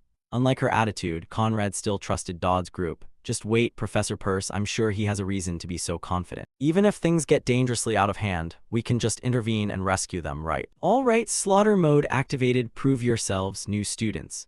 At that moment, from above, countless kinds of monsters of every variety dove straight toward Dodd and Elijah with bloodthirsty eyes. Seeing the scene, the swordswoman Elijah could only shout in frustration, "Damn it, let's go." Elsewhere, the design department staffer was inwardly crying, our design department is doomed. As for Dodd, the more dangerous the monsters, the more excited he became because the system had issued a glaring red alert. Danger detected. We have determined the danger level, life-threatening. Next, his desperate plea skill activated at maximum level, filling Dodd with energy. Without any hesitation, he swung his sword swiftly toward a falling rhinoceros-like monster. The protagonist's swing immediately produced a blade of light, cleaving off the giant creature's head in a single stroke. Seeing this, Professor Conrad in the observation room couldn't help but shout, "I knew it, this is exactly what I've been looking for. See that purse?" The shout startled Purse so much she spat out her tea, while the design guy's eyes went wide. At the same time, watching Dodd's power dispel her worries, the swordswoman Elijah seemed to relax. "I knew it, Dodd could do it." Professor Purse hurried to the screen. After witnessing Dodd cutting through the monsters, she was dumbfounded. Wait, how could this happen? He was completely useless earlier. In response, Professor Conrad voiced his thoughts. "I thought he was just pretending, but I don't blame you. If I had known about his skill transformation, I'd have reacted the same way." Over time, the monsters would grow stronger, and so would he, meaning their development paralleled one another. Thus, the training match began to unfold overwhelmingly in favor of Dodd's two-person team. The number of monsters in the training chamber rapidly dwindled. On their side, the swordswoman Elijah had plunged her blade deep into the body of a giant red spider and held it fast. She shouted, "Do it, Dodd." Hearing that, Dodd immediately used her shoulder as a springboard and leapt high into the air. He then unleashed Tristan's swordsmanship, raining countless slashes across the red spider's body in the blink of an eye, forcing it to accept defeat along with the other monsters. After they felled the creature, an announcement sounded. "Congratulations, this is extraordinary power. Dodd Campbell, Elijah Chrysanax, you two have succeeded in breaking the all-time record." But it wasn't over yet. The giant red spider wasn't quite dead. Before collapsing, it mustered its last strength and swung a massive leg straight at the protagonist as he was still reveling in victory. "Dodd, duck," Elijah shouted from behind. But before the spider could carry out its plan, its body suddenly exploded into countless pieces. The one who had acted was Professor Conrad, who had just rushed over. "Congratulations. It seems you've set a record that won't be broken for years. I never expected we'd have a freshman capable of clearing Alfonte's artificial monsters as if taking a walk. Thank you for your effort, warrior candidate." Saying that, the professor sheathed his sword and teased the approaching mage Purse. "I win, Purse. Enjoy that," Purse replied irritably. Next, the two received the rewards from the professors as agreed. Looking at the paper in her hand, Elijah gasped and exclaimed, "Permission to rent one item from the site warehouse and the right to request any favor from the head of the magic department." "That's amazing." Beside her, Dodd glanced at her paper and remarked, "This isn't accessible to ordinary freshmen. Are we getting the same reward?" After celebrating, Elijah grew curious and asked the male lead, "Hey Dodd, I've noticed. How do you always stay so calm? No matter what happens, you act like you already know how things will play out or like you've planned it all. Your behavior gives me that impression." As she said this, Elijah put her fist forward and smiled. "Hey, guys do that with friends, right? I mean the fist over there." Seeing this, Dodd sighed. Well, say what you will, but he did bump fists with Elijah. With that, Elijah's curiosity about Dodd rose to level 5, nearly trust level. "See you tomorrow then, Dodd," Elijah said excitedly and hurried off. Dodd watched her retreating figure and shook his head. He couldn't tell if she was friendly or strange. Then a voice suddenly sounded behind him. "Is that so?" Hearing that, Dodd turned his head and yelped in surprise. "Student Council President." Across from him, Eleanor ignored Dodd's startle and bluntly asked, "Do you like me?" At that question, Dodd began to sweat bullets. The only thing comforting him was that no red alert had appeared. His desperate plea hadn't activated. It seemed she didn't intend anything by it, but wait, wasn't this obvious? "I'm not her boyfriend." When Dodd didn't answer, Eleanor coldly asked again, "I'll ask once more, do you like me?" At the second question, the system cautiously warned Dodd, "Danger detected. Danger detected." The alert made sweat soak his shirt back. Every hair on his body stood on end. He told himself he had to say something. Thinking quickly to save his skin, Dodd blurted a lie. "Student Council President, although I've been training with Elijah, I still want to meet you." His words left the female antagonist stunned. As soon as Dodd finished, he privately cursed at himself. "What are you doing? Dodd Campbell, did you actually make that believable? Idiot." Eleanor seemed to interpret something and smiled faintly. "So you're saying you've missed me all this time?" Hearing that, Dodd nodded quickly like a pecking chicken and played along. "Yes, exactly that." "Why?" Eleanor asked suspiciously. Dodd was left speechless. He wanted to avoid her, not pine for her, so how could he explain that? Dodd began to stammer, unable to answer. Then, as if remembering something, Eleanor smoothed her hair and continued, "Forget it, maybe it's just one of those friendships. I get it, it's because I saved you on that ship, right? Just remember that priority list." Ahead, Dodd's face looked like someone who'd just come out of a cave, completely lost. What list is she talking about? What's going on? Dodd wondered to himself. But before he could think of an answer, Elijah handed him an invitation and said, "Don't worry about that. I'm here to give you this." For Dodd, the letter made him a little fearful. He wondered, is this a love letter or a challenge? What is this? Nothing like this happened in the original story. Unaware of these thoughts, Elnor looked slightly embarrassed, glanced away, and explained, I plan to give this to you tomorrow, but remember to open it when you're alone. With that, the student council president hurried off. She left Dodd behind, who mechanically accepted the invitation in a daze. Time passed quickly after returning to his private room. Dodd immediately opened and read the letter. He quickly understood Elnor's intention. So she wants me to be her companion? Tomorrow is the freshman welcome party. I forgot about that. Becoming her companion isn't a big deal. I just need to spend time with her at the welcome party. The only problem is the penalty. If I refuse her offer, not only will her favorability drop, but it could also make others hostile toward me. As he thought this, a knock sounded at the door, catching Dodd's attention. He went out and found Elijah at the door. I thought it was you, Dodd murmured. Elijah's eyes showed a hint of delight. She stroked her chin and smiled. You pick things up pretty fast. Then she handed the protagonist an invitation. This again. Dodd complained, prompting a curious look from Elijah. What do you mean? Did someone give this to you? No, what I mean is, what is this? Dodd hurriedly corrected himself. Internally, Dodd already suspected what the invitation contained and nearly died on the spot. Don't tell me she came with a request too. From Elijah's perspective, she didn't elaborate and instead said playfully, what do you think? A surprise. I decided during that simulated battle I have to run. It's all thanks to the rule set by the student council president, so read it quickly. After saying that, the heroine immediately ran off, leaving Dodd standing there stunned. In the end, he could only clutch his head and return to his room to inspect the letter. Why are there so many strange people in this world? What is this anyway? I think it might be another companion request. If it were from Elijah, it could be a challenge request, but she said it's a surprise, so I'm dead. This is the final boss companion request for the protagonist. Isn't this something that shouldn't happen under the rules? Couldn't they give me an easier choice? If I pick Elnor, I'll be viewed as the villain by the protagonist. If I pick Elijah, I'll make myself the enemy final boss and might die because of the priority list or whatever. What if I refuse both? I don't know what to do. This probably happened because both are still in the interest stage. Big problem, should I accept both? The more Dodd thought about it, the more he felt that choosing one and abandoning the other would feel like death itself calling him. Time flew until the day of the freshman welcome party. The scene shifted to an extremely luxurious grand hall, now filled with countless students. Someone's voice began to echo, hey, aren't you a student from Class A? I'm a student from Class A, Professor, they're here. Among the crowd, the radiant swordswoman Elijah fanned herself to ward off the hall's stifling heat. She complained, phew, so many people, this is like a pigsty. But anyway, thanks for coming with me, Dodd. She said this as she turned to look at the protagonist. Dodd, whose hair was parted to both sides, replied with a cold expression. Cut to some fountain. Another Dodd with a different hairstyle was sitting there. To explain, the Dodd who went with Elijah was just a decoy the protagonist had created. It was a clone image worth 1,000 points that Dodd bought from the point shop. It allows creating a duplicate and the original's beneficial effects apply to the clone. At the same time, the system sent the protagonist an event notice. The pair date has decided to date both of you. Wonderful. But don't get discovered until the event ends. Failure will incur a penalty. Back with Dodd looking at his info on the system screen, he sighed, I've had to spend all my points. Even if it's only for me, maybe it'll work. But even with many people attending, this plan could still fail horribly. If someone sees me and the clone in the same place, I'll be exposed. I'll set the clone's personality to the cold gentleman option. Before Dodd could finish his thought, a ferocious roar from some monster trapped in an iron cage sounded not far away. Making Dodd flinch, it was just an external monster. It seemed they intended to experiment on it and then it would escape. That would trigger the main event and all I need to do is survive. With Elnor and Elijah, it shouldn't be too bad, right? Next. For some reason, the system suddenly issued another reminder. Your pheromone is no longer just a boy. Purchased. Applied. The notice left Dodd stunned, not understanding what was happening. Then at the same time, Elnor appeared. You're here, what's that smell? Did you spray something? She frowned as she spoke. Dodd awkwardly replied, no, the flowers here have a natural fragrance. Before Dodd could finish, Elnor's face suddenly flushed bright red. She admitted, I know this scent is from you, but it's driving me crazy. Seeing Elnor's flushed, aroused face, Dodd's biological alarm blared nonstop. The warning made him flail his hands as if trying to wipe the scent off himself.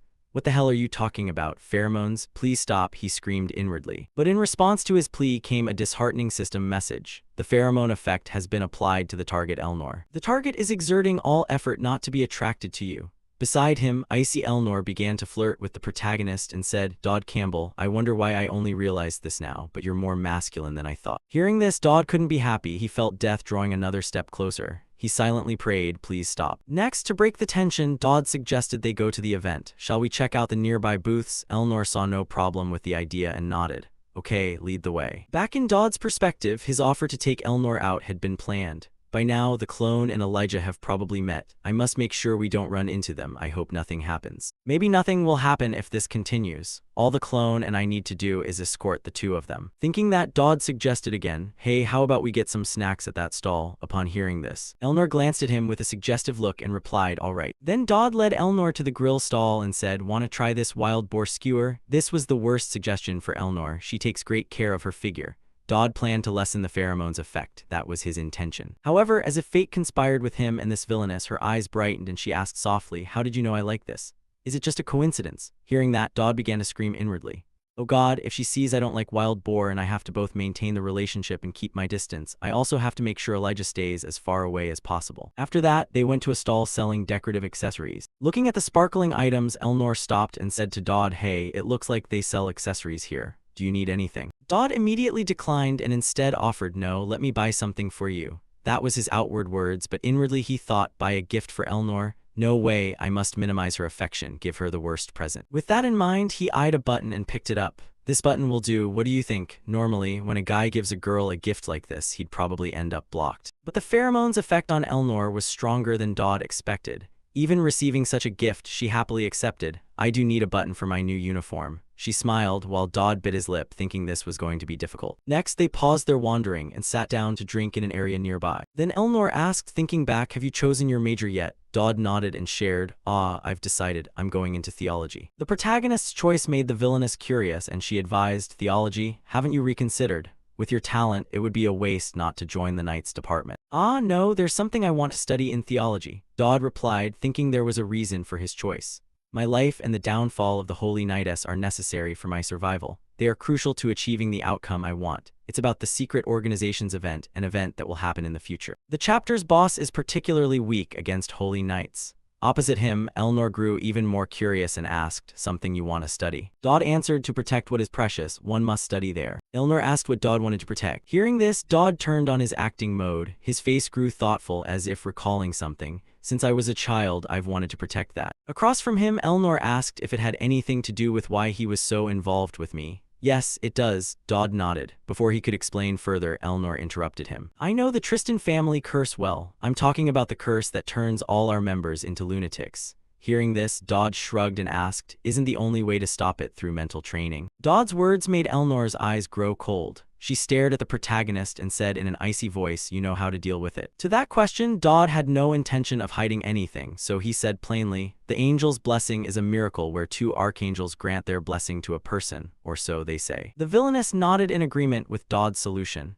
Yes, it's that difficult. So even though the Tristan family has achieved much, we still fear it. Then how can you be so close to me? Why are you always present when someone tries to assassinate me? What are you exactly? Back to Dodd, he fell quiet for a moment, then answered, the thing I want to protect is you. At those words, Elnor's shoulders trembled slightly. She asked, what am I to you that you must protect me? Dodd replied with firm conviction, if I can't protect you, I will die. Yes, I have no other reason. Elnor brushed her hair and forced a small laugh. Ha, I knew it. But you really are strange. Dodd exhaled heavily and complained, I've said it many times. I told her the whole truth without hiding anything.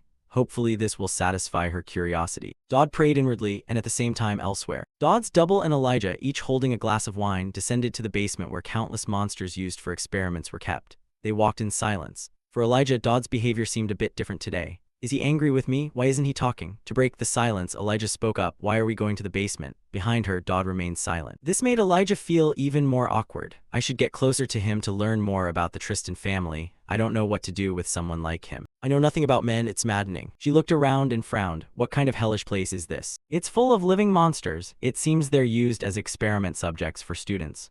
The professors are socially irresponsible to keep them in the basement like this. Elnia complained, before she was distracted by the growl of a monster. She approached the cage holding that creature and peered inside carefully. There were larger monsters here. What? They're not even bound. Elijah's voice was full of suspicion. At the same time, suddenly a device mounted on the upper rim of the cage flashed a red light. Then a massive explosion followed. Fortunately, Dodd's double reacted in time, lunging forward to grab Elijah and leap to the side. But the blast impact was enormous. It even made the entire hall tremble violently. Back at Elijah's position, she still seemed stunned that Dodd had used himself to shield her from the explosion. Why? Elijah asked without thinking. It's my job, Dodd replied coldly. Right after saying that, he fainted and collapsed to one side. Huh, what do you mean, Dodd? Elijah called out, but before she could call again, she sensed murderous intent aimed at her. It turned out that because of the explosion, the monsters kept for experiments had escaped. Their eyes glowed red and their gaze, full of brutality, fixed on Elijah. Yet Elijah showed no fear. She grabbed a length of iron strewn on the ground and spoke up. Anyway, thank you for protecting me. Now it's my turn to protect you. Turning to Dodd's location, he received a system alert. Main monster task has appeared. Suppress the situation quickly. If casualties are too high, you will suffer severe script penalties. Reward exclusive equipment crafting materials. Seeing this notification, Dodd didn't hesitate and stood up immediately. I have work to do, Guildmaster. I need you to find one of the wardens. Behind him, Elnor didn't yet understand why Dodd reacted that way and wanted to ask. However, our protagonist cut her off with a serious expression. Please, we have to protect the students. With that, he sprinted down toward the lower basement, recalled his double, and called to the swordswoman. Elnor, in front of the recently released monsters, asked, is that all there is? Meanwhile, Elijah, armed only with an iron rod, had taken down all the monsters that attacked her without injury. Seeing Dodd approaching, she breathed a sigh of relief. You're awake? Thank heavens, but I missed a big monster. It's probably somewhere on the first floor. We can stop it quickly. I think I'll rest a bit. At this, Elijah's body wavered and she had to force herself to steady her stance with the iron bar. Although she defeated the monsters, she seemed nearly exhausted. Back to Dodd's perspective. Hearing this, he deduced the escaped creature must be the bear from before. The script priority is paramount now. If we fail, I'll face heavy penalties. I must prevent that. Cut to the main banquet hall. As Dodd suspected, the escape monster was a huge, ferocious bear. It was trying to attack the freshmen, but a man among the group quickly used his magic to form a barrier enclosing everyone. Hold out until the professors and knights arrive. Make sure the barrier doesn't break. No sooner had he finished than the giant bear roared in fury and slammed its massive paws against the barrier, creating spreading cracks in all directions. In another corner of the hall, Elnor watched the beast anxiously and said, currently neither the headmaster nor Professor Conrad are here. In response, the warden beside her shook his head. Then we cannot lose the angel's blessing.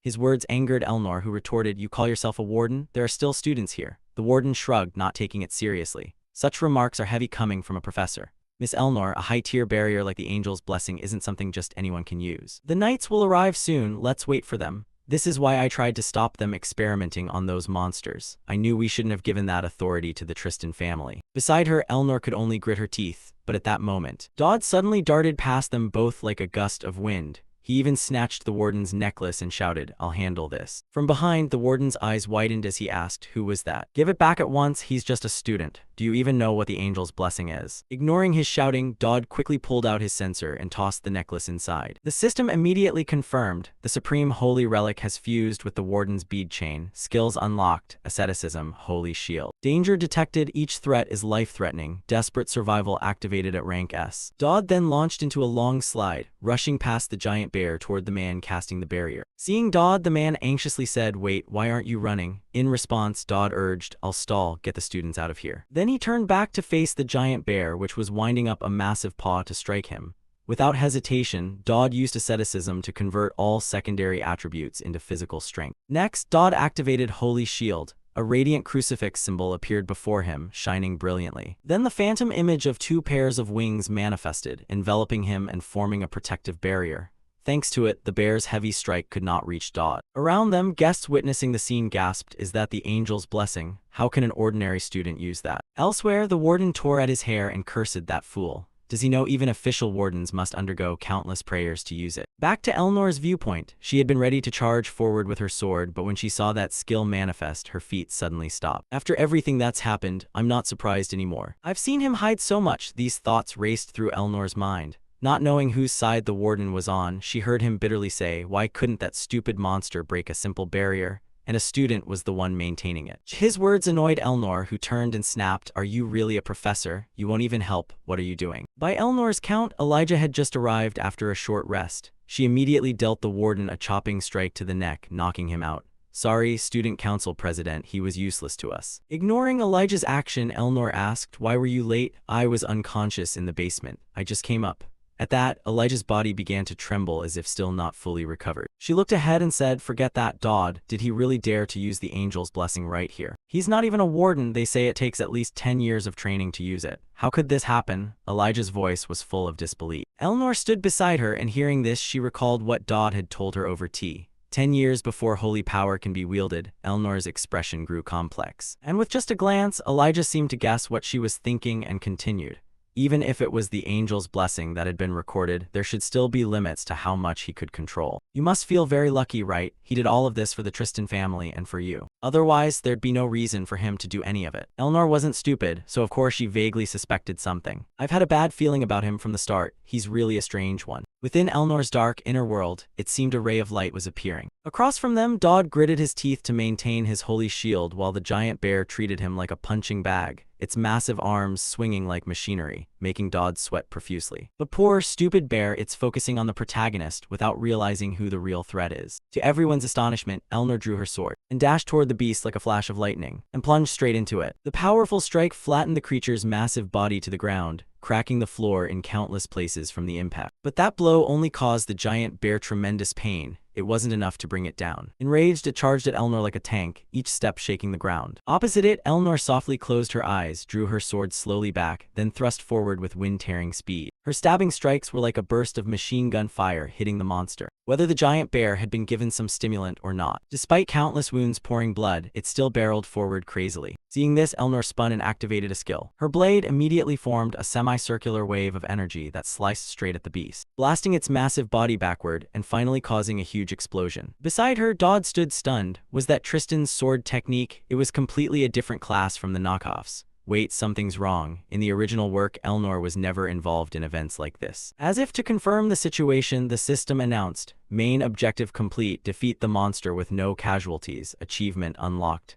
Time until the knights arrive, 30 seconds. Ignoring the notification, Dodd studied Elnor with concern. All the professors who justified experimenting on live monsters were supporters of the Tristan family. If Elnor got involved, it would essentially be admitting her family's wrongdoing. Elnor wouldn't care about political maneuvers, so why is she helping us? I don't understand. We must finish this mission quickly. Politics can wait. Elnor gently sheathed her sword and murmured, "It's over." But things always hold surprises. At that moment, Dodd's eyes went wide and he shouted, "Princess, behind you." Following Dodd's gaze, Elnor saw the giant bear's body surge up from the flames, swinging its bony arm straight toward her. Like a natural reflex, Dodd immediately lunged in, activating his holy shield to block the blow for the villainess. However, faced with a full-force strike, Dodd spat blood and fainted on the spot. Time quickly passed. Dodd woke up to find himself in the infirmary. A voice beside him said, "You're awake." Hearing that, Dodd hurriedly asked what happened to the monster and Elnor. Explaining, the blue-haired girl calmly read and said, "The monster was defeated and Elnor is fine. Of course, the other students are alright too." This answer surprised him considerably. After speaking, she closed the book in her hands. She was Prime Minister Adelante. And of course, our protagonist quickly recognized her identity, Adelante, the immortal who had lived over 1,000 years.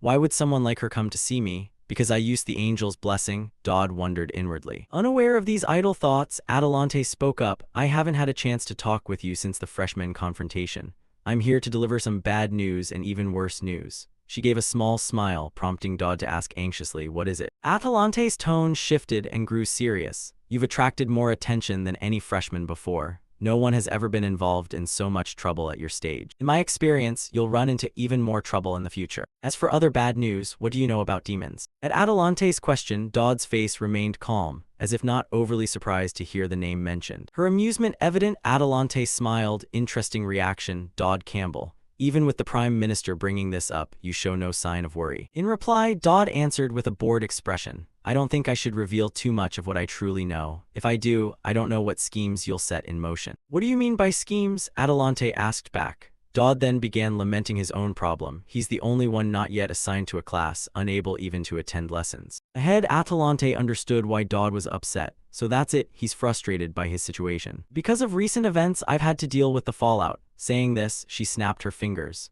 Immediately, a pitch-black space enveloped them, ensuring no one could overhear their next conversation. Atalante's voice then grew very serious. "You may not realize it, but the ruling powers currently lack strong control over our society. This is a bad time for them. They'll do anything to recruit talented individuals, even if it means dragging them up from hell." Hearing this, with his gaming experience, Dodd immediately grasped what she was referring to and continued. "The tribal alliance coup, the power shifts within the Holy Empire, and the succession to the throne. Aren't all the recent incidents caused by these?" Atalante couldn't hide her surprise at how clearly Dodd spoke, yet she nodded in agreement. "You're right, the Golden Triangle may seem like friendly neighbors on the surface. But beneath that veneer, there's fierce competition to capture talent. Most students wouldn't care about this." Adding on, Dodd said, "Indeed, and that's why the entire continent is affected. All the incidents you're involved in have surely attracted their attention. Although things have happened, they've taken no action. That makes no sense unless someone is deliberately controlling the information flow. To Adelante, hearing this from our protagonist, she was even more surprised to realize Dodd was astute about politics as well. Unaware of Adelante's thoughts, Dodd continued the topic. So if I draw their attention now, it'll be very dangerous, right? A cold voice answered Adelante. Yes, the world will be destroyed. As she spoke, the ground beneath them shifted, revealing a scene of countless houses below swallowed by seas of fire. Then Adelante produced a sheet of paper with a strange symbol printed on it and asked, "Do you know this seal? This is exactly why I asked you about demons." On the other side, of course, Dodd was familiar with the mark. It was the seal of the Purifiers. The Purifiers were a cult that worshipped demon gods and operated in the shadows, a group with a single goal, to summon demonic deities to destroy this world. Both Elnor's failed assassination and the monster escape were suspected to be their work. Both were plots aimed at the Tristan family. There's no guarantee it won't happen a third time, Atalante said calmly, while Dodd wondered aloud why she was telling him this. To Dodd's remark, the female professor offered little explanation. Instead, she took out a black card with white markings and handed it to the protagonist. "I can't tell you why, but I want you to take this." Seeing that, Dodd reached out and took the card. He recognized it, the interdynastic key, a relic that broke rules and could open a door to another world. From Adelante's perspective, seeing Dodd neither astonished nor inquisitive, she said, "Judging by your face, I'm sure you know what it is, right? Keep it safe and show me how far you can go. If I'm pleased with your progress, I'll give you more gifts. This conversation must remain secret." With that, Adelante snapped and lifted the darkened space. Dodd hastily promised he would not breathe a word about their talk. Afterwards, as she poured herself a cup of tea, Adelante seemed to recall something and asked, "By the way, how are you getting along with the warrior candidate and the Tristan heiress lately?" Her question carried an implication that made Dodd frown. He didn't understand why she asked, but he replied, "We're fine." Adelante smiled back. "I hope you stay that way." "Why is there a reason I should?" Dodd asked, curious. Atalante's smile widened until her eyes nearly closed. "Yes, if you don't, the world will be destroyed." "Again, why is the world so easily destroyed?" Dodd shouted. Atalante burst out laughing at his reaction. "Ha ha, I'm not lying. After all, the final objective of this plan can only be achieved through the three of you," she mused inwardly. Time passed quickly. Dodd looked at the black card in his hand and sighed with heavy respect. "Phew, Apocalypse, I'll think about this later. I can't believe she gave me this. This item shouldn't be obtainable by a player. Something's definitely wrong with the main script." A sense of unease began to creep into the protagonist's mind. But before he could dwell on it, Professor Conrad's voice called from behind. "Oh, there you are. I've been looking for you, Dodd Campbell." Hearing this, Dodd turned and replied, "You were looking for me. Is something the matter, sir?" As he spoke, he hastily hid the black card behind his back. Meanwhile, Conrad seemed aware that Dodd was worried about not being assigned to a class, so he came to resolve the issue. "Even if you haven't been placed yet, I can't let you skip school forever. This is your temporary assignment. Starting tomorrow, you'll study with these people." As he spoke, he tossed a sheet of paper to Dodd. After glancing at it, Dodd's eyes widened. He realized he would be placed in the same class as the two people he least wanted to be entangled with. First, Class President Elnor Aaron Tristan and Vice President Elijah Chrysanax. Seeing those two names, sweat broke out on Dodd's face immediately. "The apocalypse is coming," he shouted. Back to Dodd, he could only sigh inwardly. They'd been like this for a while, and thanks to them, all the attention was on him simply because he stood between the warrior candidate and the Tristan family. "Whatever, focus on my own business." He said this while checking the system screen. Elnor's trust in Dodd had shifted from trust level 5 to favor level 1. A reward was ready to claim. "Nice," Dodd shouted and hurried to check the reward. The system displayed, Tristan Sword Technique Basic, 58% effectiveness, sword technique of the prestigious Swordmaster family. The user can apply this effect effectively with any weapon. Basic Deep Breathing Technique, a breathing method that pushes the body's endurance and stamina to the limit. This skill enhances the effectiveness of Tristan's swordsmanship. Reading that, Dodd stroked his chin in thought. Both skills complement each other through physical enhancements. This might be one of the best skill combos. The only person who could combine both skills effectively was Elnor. The reason she became a boss was her extraordinary use of the 1-4 division technique. Thinking that, he glanced at the info screen for Elijah. Elijah Chrysanax's curiosity level 5 rose to interest level 1. A reward was ready to claim. "You have received Elnor's Demon Law skill. Use your influence to act against the virtuous individuals connected to you. The following individuals will be forced to accept a request from you. Keep your allies close and keep your enemies even closer. The higher your influence level with virtuous individuals, the greater the valuable rewards. If you can minimize the virtuous aspects, you may receive larger rewards." Back to Dodd, the cryptic description left him puzzled. What does this mean? Can I earn rewards by turning good people bad? He wondered. Time passed quickly, and the scene shifted to some forest. At this time, Dodd's class had gathered here. Seeing everyone present, Professor Conrad raised his voice. "Welcome, you bunch of chicks. In Survival 101 will train essential survival skills. If you don't want to die in a dungeon or ruin, you'd better prick up those ears and listen. Today's task is simple. Go into the forest and bring back what you think will interest me. You have 10 minutes. In response, someone in the student group raised a hand and asked, "Sir, are there no grading criteria?" Answering the question, Professor Conrad smiled and shook his head. "No, it's arbitrary. The student council president and I will grade. Good luck." Up front, of course, the students couldn't accept such subjective grading. Voices of protest rose immediately. "That's unfair, sir." Hearing this, Conrad had no intention of changing his decision. He even barked at them. "Life is mainly experience. You chicks start in 5 minutes." So there was no alternative. The students split into groups and discussed what to collect for the arbitrary teacher.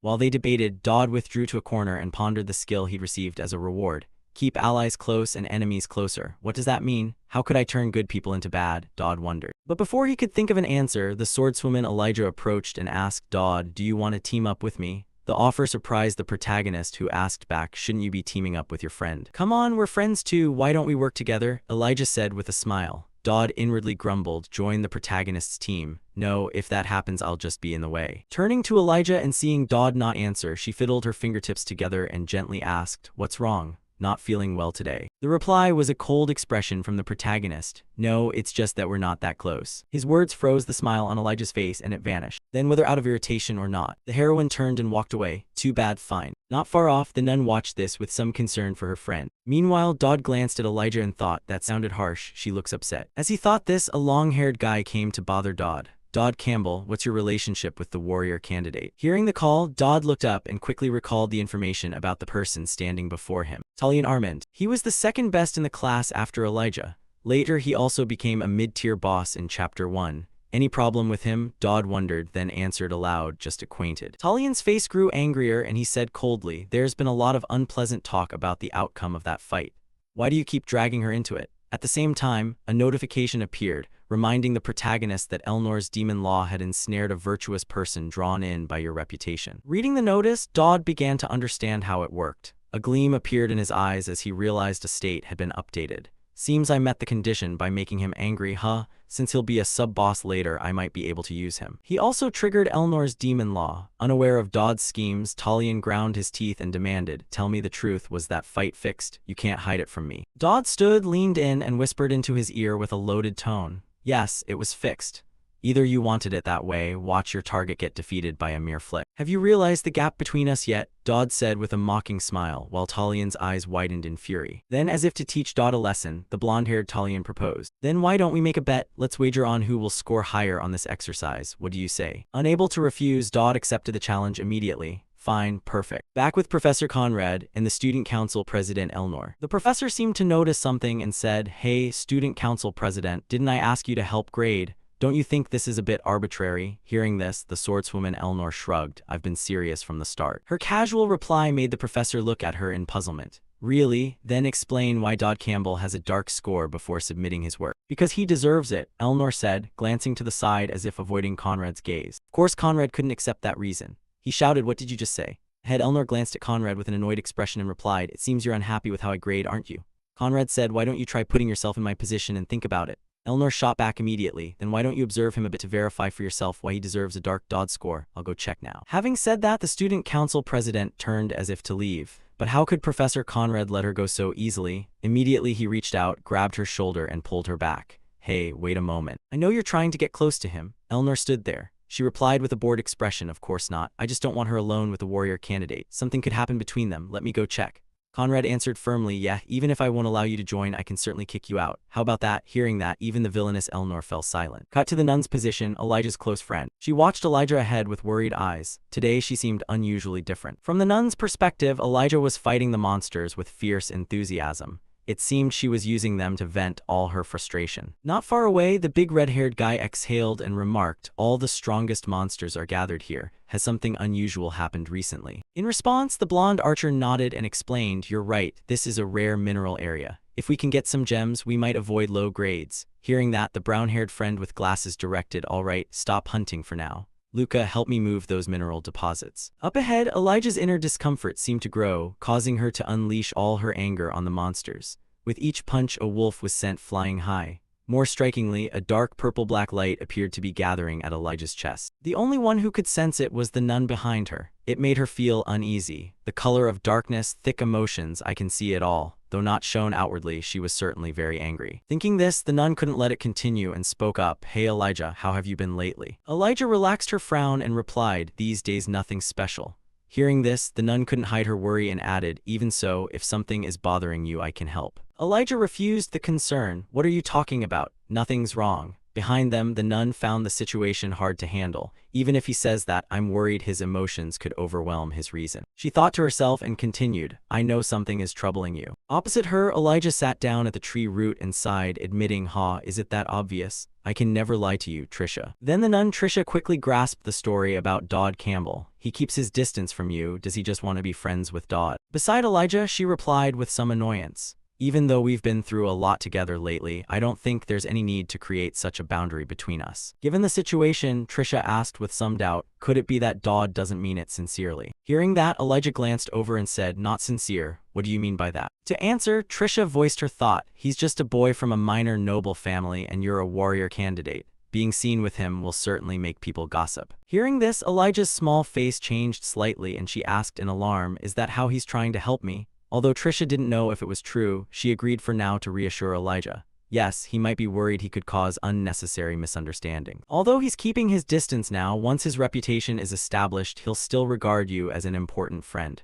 Does he really think that? Elijah stroked her chin, wondering, thinking about Dodd again. At that moment, he was hauling his butt away, fleeing Talian's attack. Meanwhile, numerous necessary notifications appeared beside him. Talian's wrath was nearing its limit. You have brought him utter humiliation. Your negative influence has become permanent. You activated the demon rule and received a command reward. From behind, he gripped his spear tightly and charged forward as fast as he could. His voice and face were full of rage. You bastard, I'll kill you. I'll skewer you into shish kebab. Saying that, he gritted his teeth and thrust the spear forward like a machine gun, making Dodd's scalp tingle. Dodd gritted his teeth and poured all his vitality into accelerating. Seeing Dodd only run and not fight back made Talian even angrier. Don't run, fight like a real man. Why do you always steal the finishing blow after I've dealt most of the damage? Up ahead, Dodd heard this, suddenly turned and reached out to stop him. Wait, stop. His words made Talian involuntarily freeze and wait for the protagonist's next words. But once again, Talian was disappointed when what came from Dodd was only a teasing remark. If so, wanna split the spoils? Looking at Dodd's infuriating face, the blonde seemed to feel he'd hit his limit.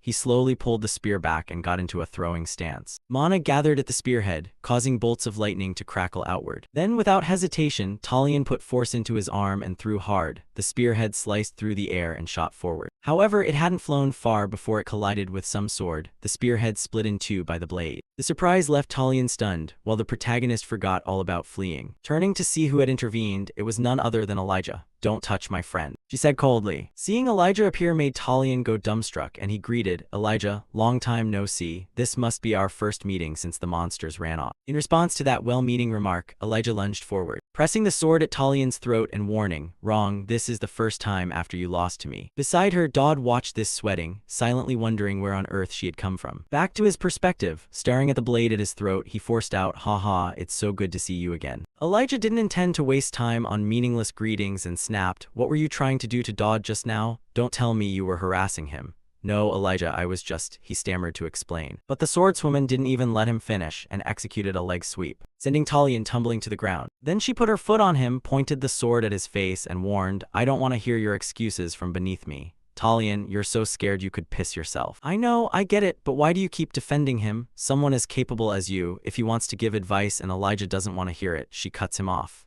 You don't need to care who I befriend. I hate people who think they're better than others and then get angry at them. But he's deceiving all of us, Talian shouted. Then he shook his head to deny it. He's just doing this to teach us a lesson. He's not the cruel, unreasonable type. Dodd isn't like that. Do you want to be taken down in one blow like last time? Elijah said, staring at Talian with a sharp gaze. Those words seemed to snap him awake. Could I have died? Thinking that, the fine hairs on Talian's body stood on end. All his fighting spirit evaporated, and he hurriedly turned to kneel before Dodd. Sorry, Dodd, I won't come near you without permission again. On this side, seeing Talian accept defeat, Elijah sheathed her sword and calmly said, try to get along with each other. Having said that, she left coldly, just as she had appeared. This made Dodd a bit pensive. Truly a warrior candidate, she's good at teaching people lessons. I wonder if we'll still be considered friends. Right now, I guess we're still friends, at least for now. Wait, that's not important. I still have to get my assignment graded. Time quickly passed until late afternoon. Our protagonist was now carrying a sack on his back to return and report the results to Professor Conrad. However, at that moment Trisha blocked his way. Wait, Dodd, we've met before, right? I'm Trisha. Hearing that, Dodd quickly recognized her and nodded. Oh, you're Elijah's friend, I remember now. After saying that, Dodd sighed inwardly.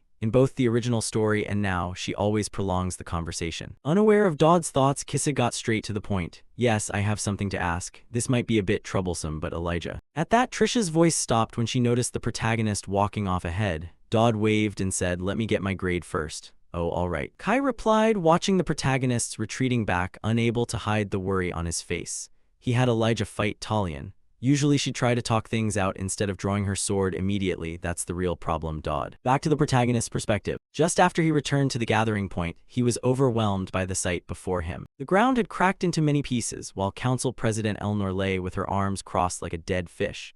This made Dodd exclaim, what the hell happened here? Explaining the situation, Professor Conrad said irritably, that damned president insisted on going into the forest, so I told her she had to get past me first. As a result, I won. Seeing Elnor still motionless, he teased her. But you're better than before. Hey, are you pretending to be dead? Conrad smiled while Dodd was shouting inside. This school is crazy, just punish her. Thinking that, he then put on a bright smiling face. Ah, right, I'm here to get my grade. The reminder made the professor startle and turn. Oh right, we're still in class, aren't we? Let me see. Ooh, how did you bring back so much? Hearing that, the protagonist shamelessly took credit and waved his hand. No big deal, it just took some time because I wanted to make sure I picked the best ingredients. By Conrad's eyes, when he opened the bag, it contained countless multicolored minerals, and he couldn't help nodding at these materials.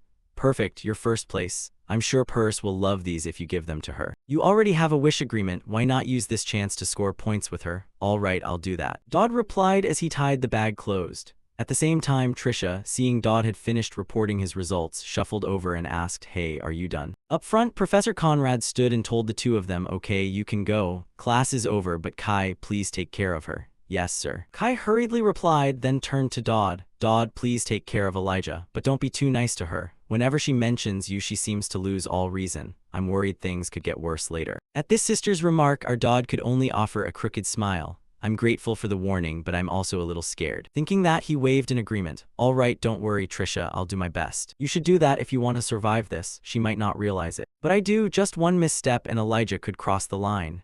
Trisha told herself this and began using her magic to heal Elnor. Time quickly passed, cutting to the School of Magic, where Dodd was present to meet Professor Purse and state his request. The professor, sipping her tea, raised an eyebrow and asked, you want to use your wish this early? Yes, I need something from the goddess of magic, Dodd said with a smile. Purse asked, you can't wait any longer. Dodd said Purse wouldn't be doing all the work alone to fulfill this request. Purse replied that no one would have to do anything if Dodd didn't use his wish. Putting aside the idle talk, Dodd hadn't come to casually request Percy. He wanted to prepare something for what was coming. To survive the upcoming battle with the Purifier, he had to prepare everything possible.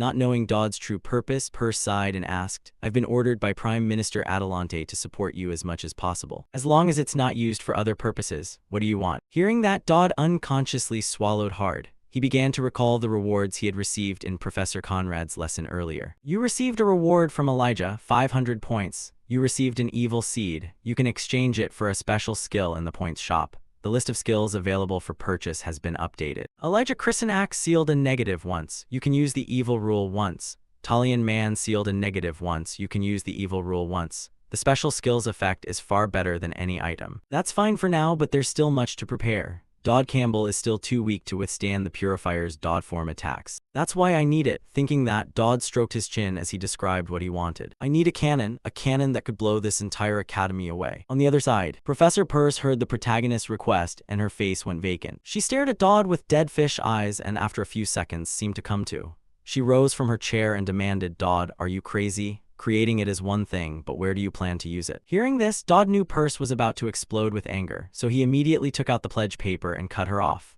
Wait, Professor, the agreement clearly states you must fulfill any ordinary request. Something this simple surely can't stump the head of the School of Magic. In response, Purse's brow tightened. She stared at the paper and complained irritably, you want me to craft a weapon? This is not an ordinary request. Dodd kept persuading her, but a promise is a promise, right? I don't intend to use it to harm anyone. I just have something I need to destroy in a single strike, otherwise it'll be a huge hassle. That's why I'm even more worried. You idiot, Purse shouted. But then, as if remembering Adelante's instructions, the professor sighed. Fine, I suppose you must have your reasons. And since you've helped deal with the monsters recently, I'll make the cannon for you, Dodd Campbell. Yes, thank you, Professor Peirce, Dodd replied. On the other hand, for some reason, the female professor also blurted out. In disbelief, not only do you have 4 people in your harem, you even make people believe you'll save the world. A harem? Dodd asked curiously. Peirce suddenly realized she'd misspoken. She immediately grew flustered and turned to scold Dodd. Oh my, what's wrong with my head? Talking to you has completely distracted me. It's all your fault, Dodd. This was because Professor Peirce was 30 and still single, a worrying number for any woman. Seeing the professor panic, Dodd hurried to reassure her. Please calm down, I have another request in my wish. The professor also promised Elijah and me that she'd give each of us an item from the Phantasmal Archive. Can I receive it now? Time passed quickly. Dodd walked down the corridor thinking about what he needed to do next. Good, so I've been permitted to make the cannon. Now I just need to gather the materials to make it. I can collect all those materials with the interdynastic key. It seems everything is going according to plan. At that moment, an orange-haired man dressed like a noble, carrying a cane, stood before Dodd and called out, "Hey kid, you're Dodd Campbell, right?" Hearing someone call him, the protagonist looked up and answered, "Yes, that's right." Across from him, the stranger smiled when Dodd confirmed and continued, "I didn't expect to meet you here. What a coincidence. My name is Galdier Riverback. I'm from the Purifiers Charity Fund." Facing Galdier made sweat bead on Dodd's face because he quickly recognized who this man was. What a farce. That fund is just a front for money laundering. Galdier Riverback is the chapter's final boss, also known as the Purifier. He is the leader of the Scorching Flame. Unaware that Dodd fully grasped his identity and background, Galdier still smiled and handed him a business card. I've heard some rumors about you. You stopped a monster from escaping all by yourself, didn't you? That's not something an ordinary person could do without courage or extraordinary skill. Truly impressive. Whenever I meet an extraordinary student like you, I wonder what their future will be. I'd very much like to have dinner with you. Are you free? I also very much want to talk with you. In response, Dodd naturally didn't want to chat with a chapter boss, so he brushed it off. I think now is enough time to talk. After saying that, he silently pondered the plot in his head. In the original story, this guy should approach and bother Elijah. So why is he coming to me? Don't tell me this system considers me the protagonist. No, no way. The more he thought, the more confused Dodd became. He scratched his head and said, I'll think about it. Across from him, Galdier took Dodd's confirmation as agreement and turned to leave. Meet me at Sunset Eye in 3 days. I'll be waiting. Seeing him decide unilaterally like that, Dodd silently cursed his ancestors 18 generations back. Hey, I said I'd think about it. Damn it. He then glanced at the shiny business card. Its gilded sheen nearly blinded him. Good grief, my eyes hurt. Fine, I'll go, the protagonist complained inwardly. In truth, I have no way to avoid this event. As before, things are either on or off. What I can do, what I know, what I don't know, and all the risk factors. If I consider everything in this situation, defeating the Purifier isn't impossible, but I still don't understand why I have to take Elijah's role. Maybe I messed everything up from the start, but for now I'll handle the present and worry about the rest later. With that in mind, and to ensure his safety for the meeting with that Galdier, Dodd went to find his medical insurance. In front of a certain room, Dodd gritted his teeth and raised his trembling hand to knock on the door, calling inside, Elnor, are you there? Hearing the familiar voice, Guildmaster Elnor sounded a little surprised and asked back, Dodd, what are you doing here? Answering hesitantly, Dodd said, you don't have to come out, I just have a small thing to say. Are you free 3 days from now? At the same time, Elnor's assistant was in the room, complaining about returning books on time to the Guildmaster. You haven't read any of them and they're just gathering dust. Did you rent them just to look at the covers? Aren't I the one who has to pay the late fees because of you? Not letting her speak further, Elnor raised a finger to cover her mouth. Unaware of this, Dodd continued with his request.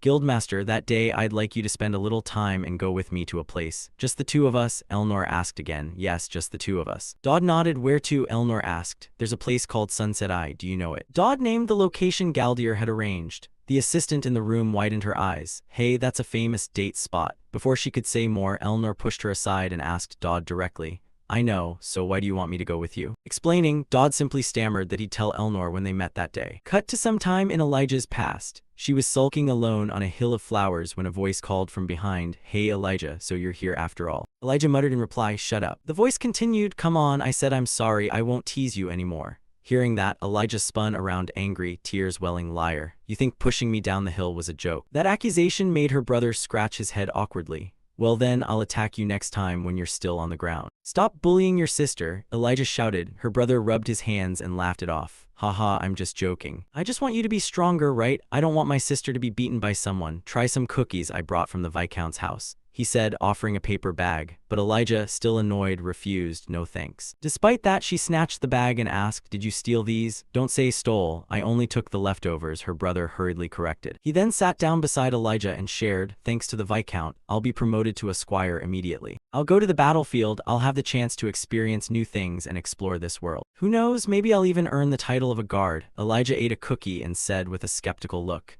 "Yeah, keep dreaming. A guy who bullies his sister all day can't possibly become a guard." "Hey, who says people have to stay stuck in one place forever?" their brother said gently, and sensing some worry, Elijah asked, "If you go to fight, will you die?" "If unlucky, maybe, but he's pretty good, so it probably won't happen," their brother replied calmly. Still annoyed with him, Elijah sneered, "I hope you get unlucky and die. Go ahead, you're always teasing me, bothering me, never listening to our parents, always taking your sword to fight. I wish death were waiting for you." She thrust out her tongue. To that, their brother simply smiled softly and affirmed that if he became a guard, he'd always be there to protect her. Back in the present, Elijah was sleeping in her room when she was suddenly woken by someone calling. Though a bit tired, she got up, opened the door, and asked the person outside, "What's the matter?" The visitor was none other than Dodd. He awkwardly scratched his head, "Sorry. I'm from the countryside, so I'm not used to things here yet. About what I said about not being friends with you, I'm sorry," he said as he offered the bag in his hand.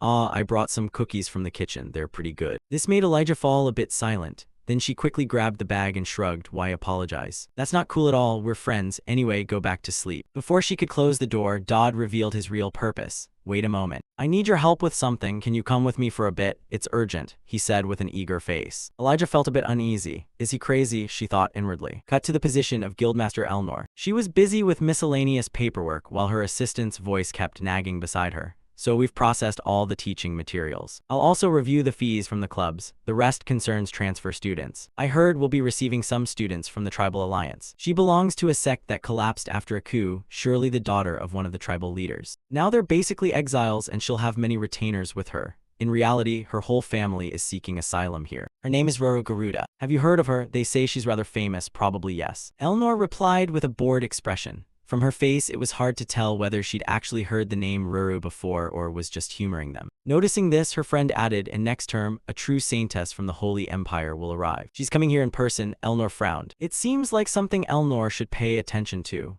In response, the assistant elaborated that people said a delegation would accompany her, but given how things were being handled, the rector had likely used some of his influence. Cut to Elnor's perspective. Naturally, having two important newcomers join the academy left her a bit weary.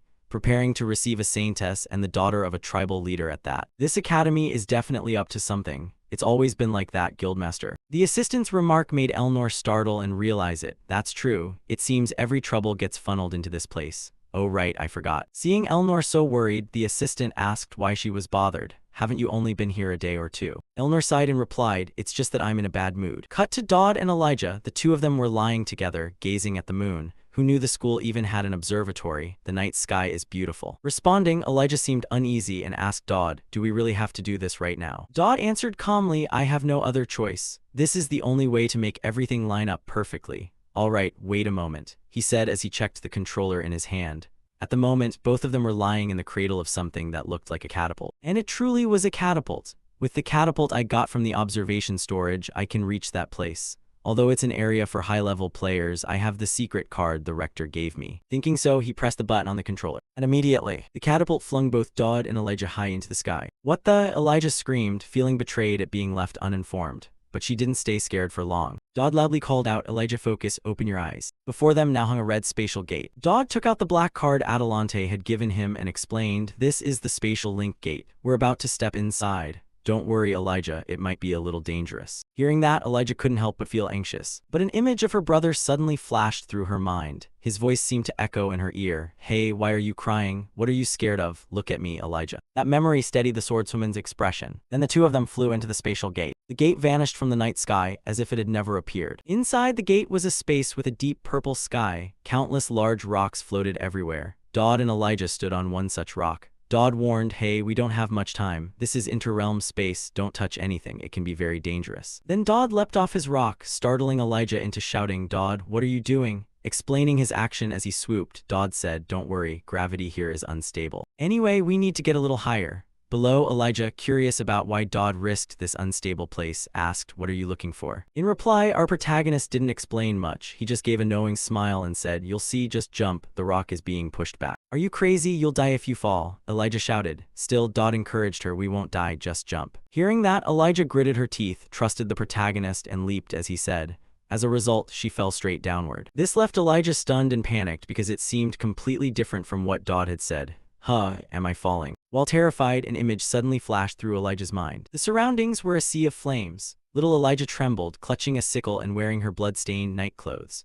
Ahead, her brother shouted, "Elnor is in danger here. We must run out the back door and get to the granary at once." From behind, Elijah replied, trembling, "Are we going to leave mother and father behind?" Her brother answered with a resolute face, "We have to go now. I'll take care of mother and father. If you see any harbinger of the end, just run." But before he could say more, little Elijah grabbed his cloak tightly and sobbed. "What about him? Mother and father are gone. I'm not stupid. Mother and father are gone. It's just the two of us left. If you die too, what will I do? That's why we have to escape together." Hearing his sister's words, the brother couldn't hold back and a single tear fell. But quickly he turned forward, hiding the weakness on his face, and gently instructed, "Idiot, if I go with you, we'll be in more danger. Besides, before I'm your brother, I'm a guard. Don't overthink it, don't worry, just run as far as you can. Don't worry, if you reach safety, we'll meet again on the hill where I always train. Answer me, Elijah." His voice was almost a shout, which frightened Elijah a bit. She involuntarily released his cloak and flustered answered, "Yes, sir." Hearing that, her brother nodded in satisfaction. "All right, stay calm. Everything will be fine. Now run, little sister. I'll be right behind you." Back in the present, while Elijah was still falling, Dodd quickly reached out his hand and grabbed Elijah's hand firmly to stop her from falling. Seeing this, Elijah widened her eyes and demanded, "Hey, where's that gravity you promised? You should have explained better. I nearly died." Above, Dodd remained calm as if nothing had happened. "Relax, Elijah, you'll get used to it. Look up, we found our target." Then Dodd hauled Elijah up onto the rock. Not far from them, a wisp of 7-colored smoke drifted in the air. Seeing it, Dodd excitedly took out his pouch. "Okay, grab this." With that, the 7-colored smoke was sucked into the brown pouch, and Dodd quickly tied the bag shut. Watching Dodd's action, Elijah was completely baffled and asked, "What is this? What am I supposed to do with it?" Dodd explained that they would need it later when they had to run. The explanation left Elijah stunned. She asked again to be sure, run away. At that, Dodd broke into an amused smile and asked, "Do you see it?" Elijah scanned the surroundings for a moment and puzzled said, It's just the sky." No sooner had the words left his mouth than the space before them suddenly went pitch black. Then 2 gigantic rows of razor-sharp teeth abruptly appeared before them, freezing Elijah in terror. Even Dodd broke into a cold sweat at the sight. He forced out, "This is a creature of interrealm space. It looks like it's time for us to leave." From a distance, the creature attacking Dodd and Elijah resembled a giant whale, but its eyes were blood red and its jaws packed with extremely sharp teeth. Dodd could feel that if they delayed even a moment more, he and Elijah would become that monster's dinner. He hurriedly said, "We need to make sure everything it spews is collected." Like this?" Elijah asked as she opened the mouth of the pouch, trying to inhale the strange smoke pouring from the giant fish. However, the weight of the things being sucked in made her grimace. "This is disgusting," she shouted. Instantly, Dodd grabbed her hand and lunged forward. Behind them, the giant fish gaped its massive maw as if it wanted to swallow them both in one bite. But just as the razor teeth were about to close, Dodd and Elijah shot through a spatial gate, escaped the purple sky, and landed safely on solid ground. The brush with death made Dodd sweat. "Just as I calculated, it timed perfectly with the card's duration," he thought, then asked, "Hey Elijah, are you okay?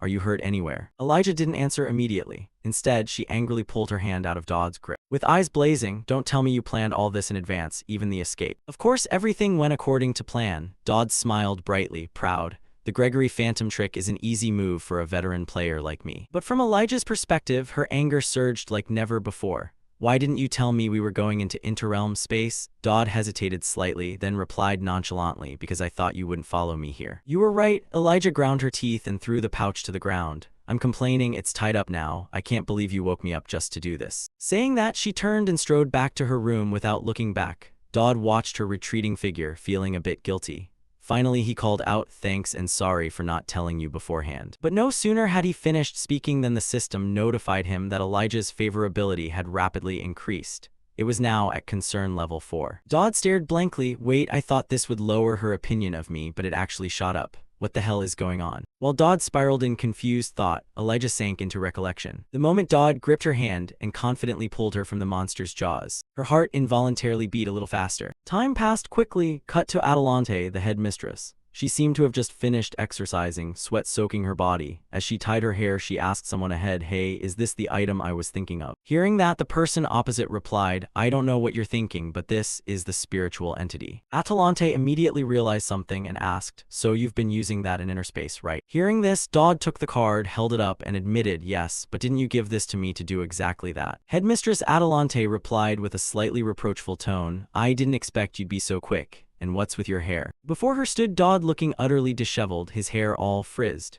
The corners of his eyes still held a trace of tears from the harrowing experience. I just got struck on the head by department head Purse's lightning. I was on my way to deliver the spiritual entity obtained from interspace when, before I could finish, Atalante understood everything. I see, Purse must have been quite panicked. She's a powerful witch, but rather timid. Putting that aside, Dodd casually asked, "Is this item enough to meet your request?" "Headmistress Atalante, you said if I could satisfy you, you'd give an extra reward, right?" Hearing that, the headmistress shrugged and replied, "If it's just that item, other magic towers could buy it for me with mountains of gold. So you don't need to worry about that." Returning to the main point, Dodd knew Atalante wouldn't be fooled by such words, so he spoke bluntly, "It's not really about the gift. I actually have a favor to ask. Whatever it is, a spiritual entity is the consciousness left behind in this world by great predecessors. I want you to bind it into my item. Can you do that?" After hearing Dodd's request, Atalante was slightly surprised and praised him. "Wow, doing that will let the consciousness gradually awaken and grow stronger over time. This is truly a strategic and clever choice. Dodd, which item do you want me to bind it into?" Dodd answered, "That item is." But before he could finish, Atalante cut in. "There's something I've wanted to ask you for a long time. How are you so strong? You defeated assassins with your bare hands and knocked out a hero candidate in one blow. Lately you've even stopped demonic beasts from attacking people. Now this too. Why are you so obsessed with power?" she said, staring at Dodd, waiting for his answer. But our protagonist only fell into thought. The duplicates appearing in the main plot here are on par with demon lords, and the script's ending is closely tied to Elnor and Elijah. I've inadvertently been drawn into their storyline, so of course I can't tell her that. That's really troublesome, Dodd sighed inwardly. Instead of answering, he reversed the question. "I have one to ask you. Why do you always treat me so well?" Hearing this from the protagonist, the headmistress asked with amusement, "What do you mean by that?" Her tone was teasing, and Dodd spoke plainly. "Actually, you have many questions to ask me. Like, how did I find the location of interspace? How do I know and understand the spiritual entities left by predecessors? How could I beat assassins, defeat the hero candidate Elijah, and stop demonic beasts? Ordinary students like me couldn't possibly do those things. I'm just a freshman. But recently, I really feel like everything in this academy revolves around me. Maybe I'm being a bit paranoid, but in every class, every activity, I sense your presence. It's like you're trying to say, do whatever you want. I'll support you from behind. You don't need to worry. So why do you challenge me yet also create opportunities to help me?" Explaining this, Atalante's tone didn't change, remaining teasing. "Honestly, I don't understand how you can talk to a headmistress like me and say things like that. It's unacceptable behavior, but anyway, you've realized it right. Why do I favor you? Could it be because I find you cute?" The unexpected answer left Dodd momentarily stunned. He began to complain inwardly. "I knew she would say that, so I shouldn't have asked. But at least she agreed to transfer the spiritual entity to me. Now I just need to nurture it to raise synchronization. The consciousness inside will awaken. If I persist in nurturing it from chapter 2 onward, it will be quite useful to me. But first I need to complete this mission." Time passed quickly into evening. The main mission was to lead a purification meeting to resolve incidents occurring at the Sunset Eye. At this time, Dodd was near the Sunset Eye restaurant area. He scanned the surroundings as if searching for someone. Just then, Elnor's familiar voice sounded beside him. "You're here." Hearing the familiar voice, Dodd turned and replied, "Head of the association, have you been waiting long for me?" "Not long, only about 6 hours," Elnor said as she casually reapplied her lipstick. She was now dressed very elegantly. Her hairstyle changed, and the red dress hugged her small waist, accentuating her sultry figure. Even Dodd was momentarily stunned by her beauty. His face flushed as he thought, wait, 6 hours, so she arrived here before nightfall. Across from him, seeing Dodd's flustered expression, Elnor smoothed her hair and explained further. "That's right, full moons are rare, so I wanted to prepare everything thoroughly. This is your first time going out off campus, right?" "Yes," the protagonist admitted, but he couldn't even look Elnor in the eye like usual from embarrassment. This amused and teased her. "Why won't you look me in the eye? This is Dodd's first outing with a girl off campus. You could really call this a date. So it's understandable he's shy." Elnor reached out, took Dodd's hand, and tugged him along. "Come on, we have lots of places to go and the line's long." Soon after, the two of them arrived at the Sunset Eye restaurant. However, a crowd was waiting ahead. "Oh dear, don't push, who knew it would be this crowded," someone shouted. Seeing this, Dodd had already half expected it. As he thought there were way too many people, will we even get in, he wondered. At the same time, Talion, dressed as staff, checked his list and called out, "Number 27, last call, if you're not here I'll cancel the reservation." Number 27 cancelled. Next is 28. Hearing that, Dodd was surprised. That's Talion, why is he here? Talion, seeing Dodd approach, came over to greet him. "Dodd, you remember me, I'm working here part-time. My family won't give me spending money, so I'm a bit short." His gaze shifted to Elnor. "Head of the association, you're here too." Then Talion's tone grew hesitant, as if he had a thought. "Weird, Dodd, why are you with her? What's your relationship? Is it a date?" Before he could finish, Dodd quickly denied it. He also reminded himself, sure, walking with the head like this invites suspicion. To everyone else, this looks like a date. From Elnor's perspective, unfamiliar with Talion, she asked, "Hey staff, do I get priority as student council president?" Of course, Talion replied cheerfully. Meanwhile, Dodd noticed something odd on Talion and asked, "Wait, Talion, are you wearing a necklace?" The blonde friend looked surprised but quickly took out a pendant and explained, "I'm wearing one the Purification Guild gave me. You know, it's run by Viscount Riverback." Back in Dodd's view, a notification popped up. The target control skill had been activated on Talion. Seeing that, Dodd quickly grasped the problem and urgently warned, "Right, but don't wear that anymore, and tell the other staff not to wear them either." Dodd's tone was serious, and though Talion didn't understand why, he nodded in agreement. "Okay, I get it."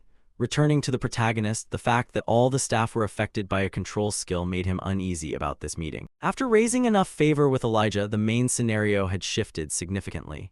That means Viscount Riverback's attention would now turn to me. In short, I need to be more careful. If the script has changed, I must act accordingly. If he's targeting me, I need to prepare a counter and teach him a lesson. With that, Dodd and Elnor hurried inside the restaurant. As they stepped in, a familiar voice spoke up. Viscount Riverback was already waiting for them. Politely he greeted, "Pleasure to meet Miss Tristan and you as well, Dodd." Then the sly Viscount Riverback told Elnor, "Miss, let me borrow student Dodd for a moment. We have some matters to attend to." Hearing that, Elnor froze briefly, but she immediately refused. "No way, who gave you permission?" Before she could finish, Dodd hurriedly intervened from behind. He whispered into her ear, President, it's fine." Then he began to say something else to Elnor. It made her eyes narrow, and she turned to look at Dodd with a shocked expression. Unaware of this, Riverback gabbed on at the front. "Miss, you'll be escorted to a private room, won't take long. It seems Miss Tristan and student Dodd are quite close, aren't they? After you're done talking, follow me." He smiled with his eyes nearly closed, but there was a slyness in that grin. With that, Dodd and Elnor were led to separate private rooms. And no sooner had he sat down before he could take a sip than the old man opposite cut straight to the chase. "Do you know why I summoned you here?" Dodd replied to him. It seemed the protagonist didn't want to waste time with these villains, so he laid his cards on the table. "Isn't it because you plan to cause chaos to resurrect a demon during the full moon? When security is lax, it's easy to slaughter many students, generating powerful malicious aura from blood and death and release demonic beasts everywhere. Use assassins to take out the knights, create more chaos and fear to awaken the demons sleeping in the Tristan bloodline, right? From the start, the assassinations and demonic beast attacks were caused by you, but I already reported this whole plan to the headmaster and everything has been dealt with. So what do you intend to do?" Dodd said, staring at Riverback. Riverback's eyes widened. He had no idea how Dodd knew the details of his plan. He thought to himself, what, now I understand why the seer took an interest in this one. Harmless in appearance, but with a mind deeper than venomous snakes. He's no ordinary man. Thinking that, Riverback's face tightened. But thinking of what he had prepared in advance, he regained his confidence and said, "Impressive, but my men have Tristan under control already. You didn't expect that, did you?" No sooner had he finished than Elnor burst in, sword in hand, kicking the door open. Her kick shattered the door into splinters, sharp wooden shards flying everywhere. Riverback, seeing her bloodied appearance, shouted, "Impossible, Princess Tristan, how could this be?" To explain this, we must go back a few minutes to when Elnor was being escorted away by Riverback's men. Perhaps overconfident in their own strength, they made no effort to hide their arrogance as they ordered, "Princess Tristan, come with me, we have places to go." Their haughty faces reminded Tristan of the whispers Dodd had told her before. "President, the demon worshippers are about to surge in. Regarding that frenzy, have you felt uneasy lately?" She thought a little release might be good for her. With that thought, she slowly stood and said coldly to the group, "By imperial law, demon worshippers can be dealt with immediately and reported afterward without issue." Behind them, a brown-haired hunter mockingly laid a hand on her pale shoulder and sneered, "But do you have the capability to carry that out?" "All right, hurry up since we intend to capture her alive, behave." Before he finished, his face suddenly froze as a terrifying, murderous aura began to radiate from Elnor. Her mental state seemed to change drastically. "You think I can't do it?" As she spoke, she seized his head with one hand and slammed it down so hard that the tea table shattered into pieces. Around them, the remaining hounds gritted their teeth and drew their weapons. "Damn it. Do not kill her. She is the most important target in the plan. Injure her as much as you want, but do not kill her." They shouted to one another and surged forward to attack her in overwhelming numbers. But these weaklings weren't even enough to warm Elnor up. With the terrifying power of the Tristan bloodline, she began kicking each of them flying. Her razor-sharp sword slid across their throats, leaving these hounds to howl in despair. The more she fought, the redder Tristan's eyes became, making the thug's hair stand on end. In the end, they realized the person before them was not a lackey they could handle. In short, these were the events that unfolded when Riverback's men tried to abduct Elnor. Back in the present, Riverback stood dumbfounded, unable to speak. Meanwhile, the protagonist anxiously asked, "President, are you all right?" Elnor replied in a refreshed voice, wiping blood from her sword as she nodded. "Yeah, I actually feel better. But that was no stroll. Come out with me again next time." At that moment, Dodd received 2 system notifications. Elnor's affection had risen to amiable. The frenzy had eased thanks to you. A private quest appeared. Gideon Law Tristan has noticed you. Hearing the alerts, Dodd was startled rather than pleased. He wondered, what is this? Why would Elnor's father take notice of me? But anyway, the task was completed, he thought. However, things never go as smoothly as one hopes. Just then, old Riverback realized he had failed. To salvage the situation, he produced something that looked like a chunk of flesh and snarled, "I didn't expect I'd have to use this." His words caught Dodd's attention and he quickly recognized the item Riverback held, demonic essence. How did that appear? Reacting fast, Dodd shouted, "President, don't let him eat that." Unfortunately, Dodd's warning came a moment too late. Riverback had already tossed the chunk into his mouth and whispered, "Receive the grace of the god." Next, from outside the Sunset Eye restaurant, a jet of ink-black energy suddenly burst forth, blowing the restaurant to pieces. Back where Dodd was, he was crawling out of the rubble of the building, battered and broken. At that moment, Riverback's voice rang out again, but his tone had shifted. "Splendid, I didn't intend to use this until the seer dealt with you. Dodd Campbell, can you handle this?" he roared.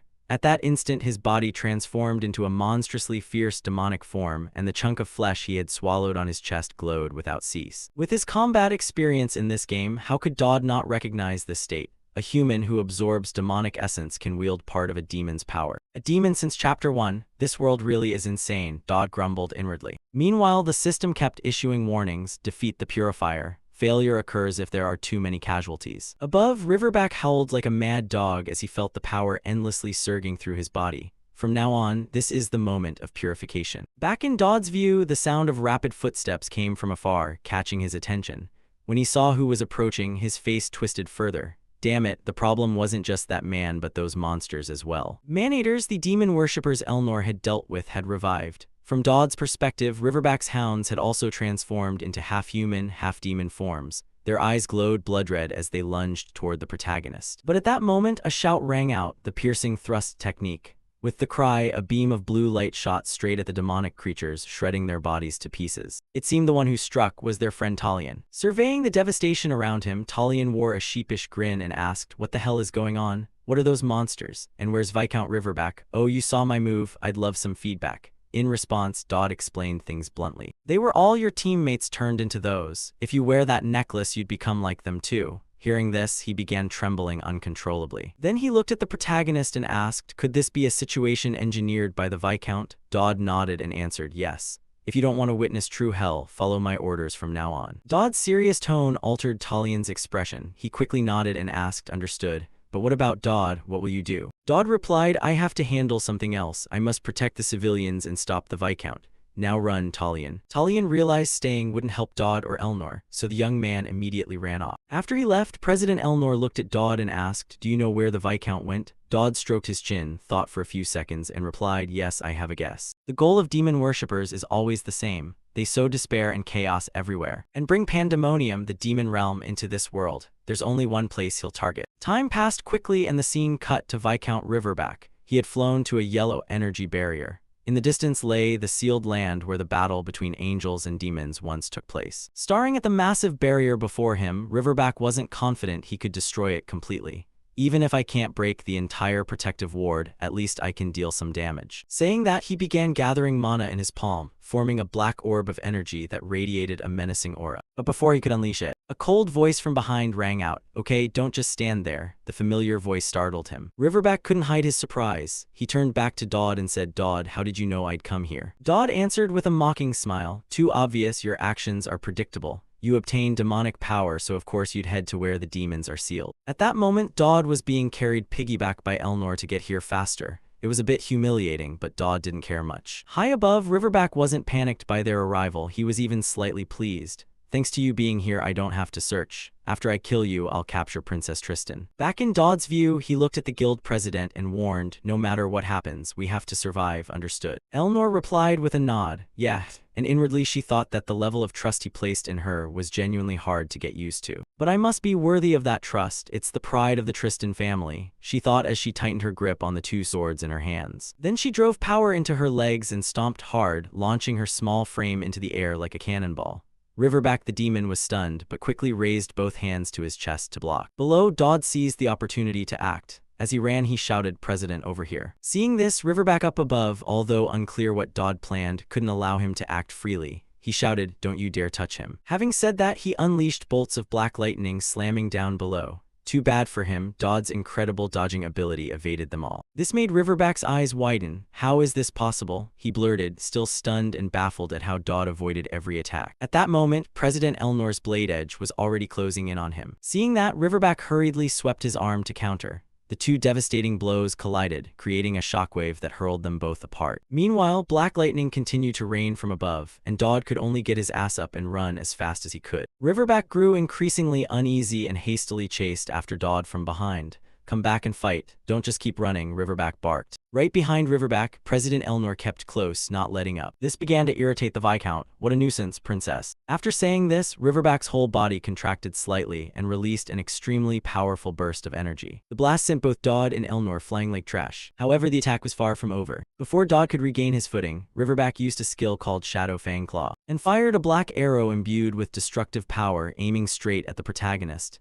He shouted, "I will finish you off." As a result, our protagonist was struck by a bolt of lightning. That made him vomit bile from the pain. Finally, his body was blasted backward like discarded refuse. Above, Viscount Riverback saw Dodd's eyes roll back and laughed triumphantly. "There are more of you here than I thought. It seems your tricks are up." Hearing this, Elnor stepped in front of Dodd to protect him. "Get up and go. I'll buy you time. Go now." Looking at her determined face, even Riverback was somewhat moved and spoke, "You two are stubborn, Miss Tristan. To be honest, you two are a perfect match." Switching to Elnor's perspective, just before the dangerous moment, she felt a strange thought stir within her. "All this time I've only taken and never given. Isn't it time I repay at least once?" She vowed silently and urged the protagonist, "Get up. I'll trust you to the end." Saying that, she slowly advanced. Sparks of rose-red lightning crackled from her hand gripping the sword. Meanwhile, Riverback sneered coldly, "How touching. So your little strategy meeting is over, is it?" In reply, Elnor asked, "Viscount Riverback, may I ask you one thing? Do you think tonight that he and I make a good couple?" The unexpected question left the monster's face blank for a few seconds. Then he answered, frighteningly perfect. "If you make it out alive, why not consider marrying each other?" His voice dripped with mockery. After receiving his answer, Elnor stamped her foot hard and lunged straight toward him. Her eyes had turned pitch black like a demon's.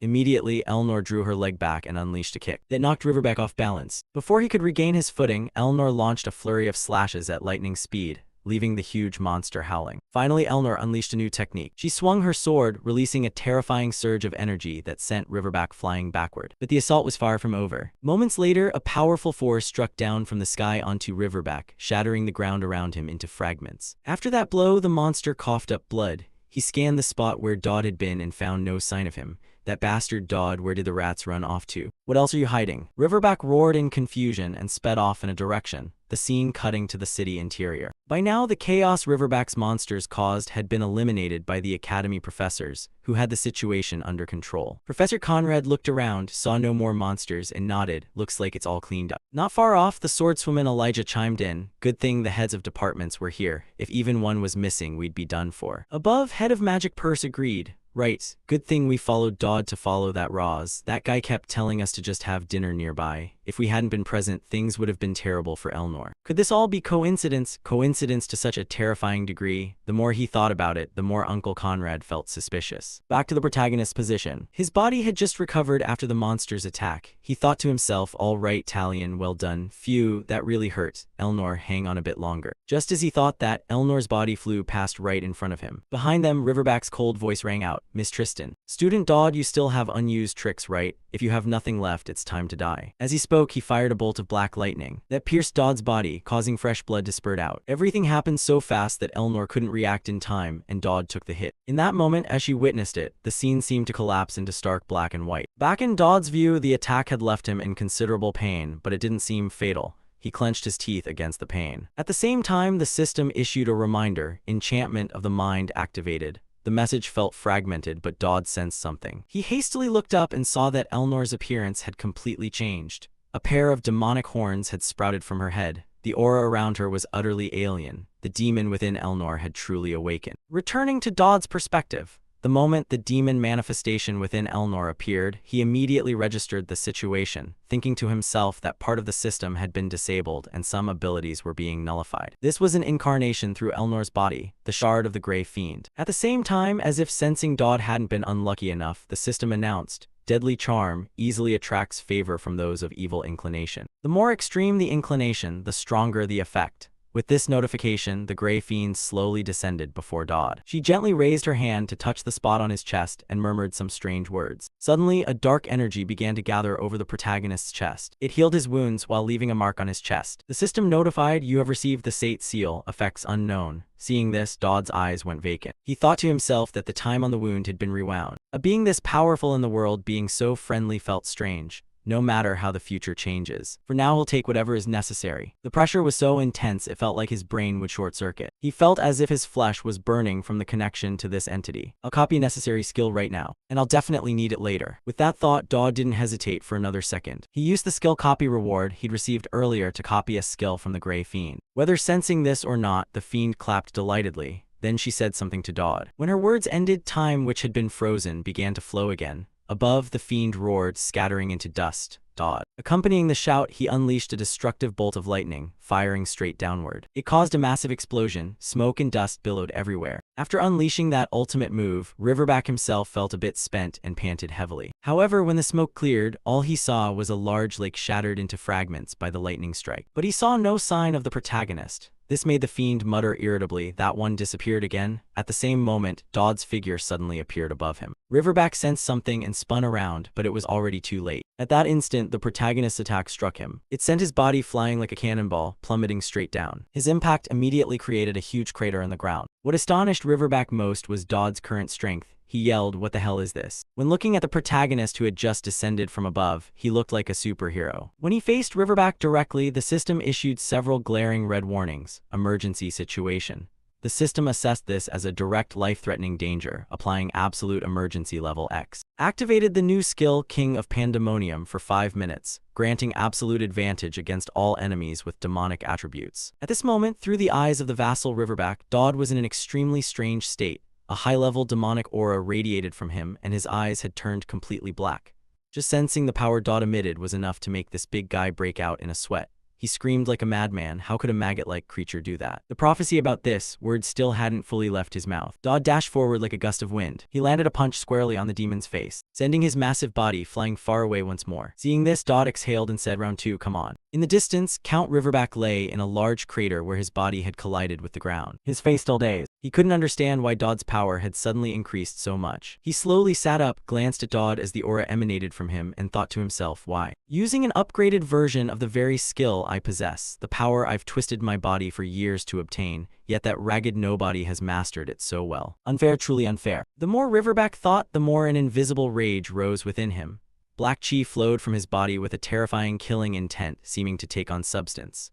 The system issued a reminder to Dodd. The black mist releases demonic essence to amplify power. A dark blessing enhancing physique and resistance, reinforced with demonic essence. Then the demon Jeverbach howled like a rabid dog. He focused his strength into his fist and lunged forward. Seeing that, Dodd did the same. Thus the two charged straight at each other and threw full power punches. The instant their fists collided, a terrifying shockwave erupted, spreading in all directions. The ground cracked into many pieces as a result. Next, the demon Riverback took advantage of his long reach and reached out to grab Dodd's face to hold him while attacking with his other hand. But the male lead reacted quickly. He used his defensive skill to create 2 pairs of wings of light, blocking the black lightning from Riverback. This made Riverback's eyes widen. Holy power. How the hell can he also use holy power? Without answering that question, Dodd took advantage of his daze and lunged forward. He drove a knee into his face, making his features cave inward. Dodd's kick was so strong it sent his body flying forward and smashing repeatedly into a twin tower, then not giving Riverback a chance to react. Dodd leaped lightly and appeared directly above him. He delivered a full-force kick, launching the demon down into the launch platform he had prepared earlier.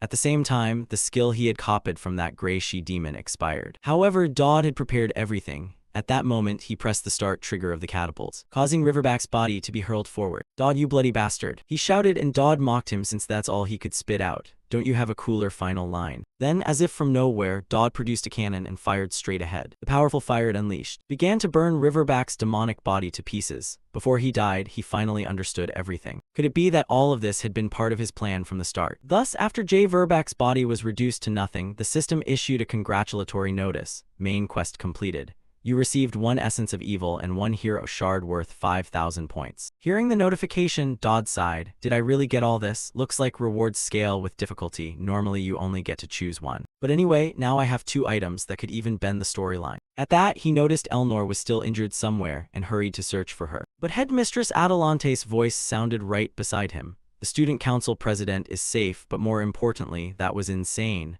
Dodd, I want to hear everything that happened with the Grey Demon. Of course, Dodd wasn't about to admit anything. Instead, the general pretended to be bewildered and asked, "What do you mean?" In response, Adelante spoke plainly. "I'm asking because I already know, student. You were involved with a demon, weren't you?" Time quickly passed. The scene shifted to a medical room. Elnor remained unconscious and was receiving a blood transfusion.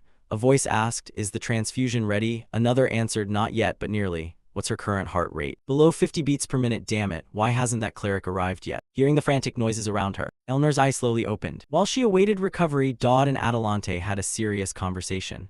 Adelante spoke first. "One of the Grey Demon's abilities is corrosion. It is spread outward with you at the center. The Church and the Holy Kingdom will certainly take notice. You have become the storm's eye. Did you act knowing something this serious would happen?" As for him, he had long since decided to give up living as a background character. Especially now, being dragged into matters with such a demon. He shrugged and replied, "Honestly, I just got lucky." Adelante frowned and steered the conversation back to the Grey Demon. "The strongest of the Lords of Pandemonium is the Grey Demon. As I suspected, it used Student Council President Elnor as its host." Hearing this, Dodd's expression shifted and he asked, "Headmistress, you knew about this beforehand?" In reply, the beautiful headmistress nodded. "As soon as possible. First, thank you, Dodd, for fighting to protect the school and Elnor. You can come in, but listen closely. What I'm about to tell you is top secret." As she spoke, she snapped her fingers to levitate Dodd in front of her and had him rest his head on her lap, then continued. "After the hero's final battle, the demon's soul shards scattered everywhere. If even 1 shard appears in this world, the others will automatically gather around it. Because the Grey Demon awakened, even if only briefly yesterday, the remaining shards will soon appear." No need for her to say much. As someone who completed this damn game, Dodd naturally understood perfectly. It's the same in the original storyline. A demon's host always brings catastrophe. The host of the Red Demon once caused the Red Knight incident, a tragedy that wiped out Elijah's entire family. These soul shards and hosts are randomly selected each playthrough, except Elijah and Elnor are fixed. Not sure what you're thinking. Headmistress Adelante continued sharing information. The Holy Kingdom's intelligence network is terrifying. They've listed potential host candidates and Elnor was among them. I did my best to gather them all at the school. Hearing that, Dodd found a T, a N, letter 1EF3S decision puzzling. Select and gather them in one place? It sounds good, but putting all those dangerous people together seems reckless. Adelante, seeming to notice Dodd's confused look, explained, "True love. Once a demon's host truly loved someone, and the demon's soul shard was completely destroyed as a result. Love eradicated the seed of destruction. And it seems the Grey Demon really likes you." Hearing that, Dodd felt a sudden, uneasy premonition. He hurriedly shouted, What are you saying?" He protested, "No way." However, Headmistress Adelante had already observed everything. She said, "I saw it from afar. It healed your wounds and even clapped happily, didn't it?" Dodd stammered in response, "Maybe I just looked pitiful then and didn't let it finish." Adelante cut him off. The point is whether there's any connection. The demon seems unusually affectionate toward you. Dodd, your judgment, knowledge, and actions have been proven. So I'm honestly asking you to do one thing. Please seduce the demon hosts. As she spoke, she brought her face close to Dodd's. The move made him flinch. He quickly turned aside and refused. What? No way. Seeing Dodd repeatedly decline, the headmistress offered, I'll do everything to help you flirt effectively, don't worry. Dodd shouted in panic, no, that's not the point. Atalante continued to persuade him. Don't worry, all current candidates are female. This is perfect timing and place. Even the demon applauds you. You can probably hit on ordinary girls easily, right? Use whatever means necessary to seduce them all. And destroy the demon's soul shards. Then the world will be saved, returning to Dodd's perspective. If swearing were allowed here, he'd probably have done it. God, if that were the case, I'd already have a lover. He complained, then asked, wait, didn't you say it requires true love? How many people do you want me to juggle? Adelante knew how difficult that was, but besides asking Dodd, she had no other option. It won't be easy. Demon cultists are targeting them and the hosts aren't ordinary people. But even so, I still must ask you. Please save humanity. After saying this, she bowed with deep sincerity, making Dodd want to quit this whole game. Thinking that, Dodd didn't dare refuse aloud and could only ask, headmistress, I know the answer, but what if I can't seduce them? Adelante replied, I mentioned this in chapter 14. Humanity will be annihilated, the world shattered, and a dark empire ruled by demons will arise. Time quickly passed as the scene shifted to Elnor's sick room. At this time, the student council president had also woken from her coma. She quickly looked around, and upon realizing she was in the infirmary, she murmured, have we won? At the same time, a voice outside scolded, you can't just barge in like that. A student replied with a groan, come on, I was here yesterday too. I even skipped class over this. She couldn't have woken up so soon. At that moment, Elnor's assistant rushed into the room and burst into tears of joy when she found Elnor awake. She hurried over to hug her close friend and scolded, how could you do something like that? You drove me crazy. I thought you were gone for sure. What the hell was that? What kind of battle was that? Elnor, remembering Dodd who fought alongside her, asked, first calm down a bit. How is Dodd? In response, the assistant wiped her tears and explained softly, Dodd, he's been discharged. Actually, he wasn't seriously injured. The one who was badly hurt was you. We really thought you wouldn't make it this time. The words made the president uneasy, and she asked, if I'm like this and Dodd is fine, how does that make sense? The perspective returned to the secretary. At this point, she began recalling her recent conversation with Dodd. Looking at her friend still lying unconscious, she couldn't hide her worry and whispered, he hasn't woken for 2 days. If she doesn't wake up, Dodd Campbell, I'll personally deal with you. Hearing that, Dodd could be confident that Elnor wouldn't go down so easily. So he solemnly affirmed, Senior Elnor isn't someone who would die over something like this. I guarantee she'll wake within a few days. Dodd's confidence made the secretary scratch her head in bewilderment. How can you be so sure? Dodd replied with a gentle face, because I'm still alive. Someone willing to risk his life to protect another. The Chai S letter 1 EDF family has never been weak. Returning to the present, the secretary smiled and changed the subject. Anyway, forget that for now, President. Since you're awake, there are a few things needing your approval. Elnor, annoyed at being put to work just after waking, complained, hey, I'm still a patient, you know. Ignoring that, the secretary quickly opened her notebook and handed over the tasks. Now for some unpleasant news. 2 important figures are coming to meet the president. The first is the Saintess Lucian. Hearing this, Elnor stroked her chin, frowned in thought, and asked, isn't she due to enroll next semester? The secretary explained, that's true, but they've decided to enroll her next week. Because of an incident involving an ex, the Holy State and the Inquisition are beginning to take action. Well, I didn't intend to bring that up, but Lord Gideon will come to the school. At the mention of that name, Elnor's face showed surprise as she murmured, my father is coming. Meanwhile, in a distant room, a figure looked out and said with satisfaction, the bustling atmosphere of this city is quite pleasant. Inside the room, the Saintess Lucian, smoking, complained, hey, can you shut the window? The light is bothering me. Her remark almost made the stranger burst out laughing. How amusing. A saintess nowadays doesn't like the light. From behind, Lucian exhaled a plume of smoke and mocked, if you spend most of your life in a dim prayer house, you'll be like that. Her words left the young blonde man silent for a few seconds before he replied, isn't that a somewhat dark twist in the story? Saintess Lucian continued, close the window. Night. In response to that request, the blonde companion said, I want to enjoy this peace a little longer. Hearing that, Lucian sarcastically questioned the notion of peace. A demon worshipper and a saintess in the same room, and you talk about peace. The blonde knight laughed. I thought we'd grown a bit closer by now. With that, the initial tension of their meeting faded. Not letting him say more, the saintess's face turned cold as she set clear boundaries. We're cooperating toward the same goal. Don't assume I want to be your friend. Do you think that's possible? Her expression was full of teasing, but the blonde knight did not take offense. He said, those who hold the binding cord control you. Two fates are choking our lives, we're the same in that. Returning to Lucian's perspective, she exhaled another white plume of smoke. Then whispered, think whatever you want, at least I still have someone I must protect. At that moment, a figure flashed through her mind, her younger sister, the favored daughter Dodd had encountered earlier. The secret beloved son of their father. Summer is almost here. Father said summer where you are is much hotter than at home. Remember to take care of your health. Father sent some fruit, share it with your friends. I heard there's a parent meeting coming up. But our household is busy preparing for the harvest, so your parents probably can't attend. Instead, Father will send Heckman. If you need anything, tell him. Everything at home is fine. Don't worry and keep a low profile. Don't try to stand out. A crowd of students hurried forward. You're clever, so Father isn't too worried, but absolutely no causing trouble. Live quietly for him. Remember, if you get a girlfriend, bring her home during the summer vacation. This father wants to see his grandchild, doesn't he? In short, take care of your health. Your loving father, Armin Campbell. Luckily, Father couldn't come. After reading the letter, Dodd looked up at the friend before him and asked, so you're Heckman? Probably the trainee butler or something. Heckman adjusted his glasses and politely replied, yes, that's right, sir. Master, if there's anything, please tell me at your leisure. At his words, someone chimed in, hey you, that attitude is a bit too obsequious. He brought the cluster of grapes up to him. These are grapes the Lord sent for the master, Dodd asked as he brought one to his mouth. Seedless grapes, he answered honestly, they must be very sweet, right? At that, some passing students glanced at him judgmentally. That guy's always putting on an act, now he's even bringing a butler to school. Trying to play noble, huh? Look, he's eating them all by himself. Hearing that, he wiped his mouth and pushed the grapes back toward the butler.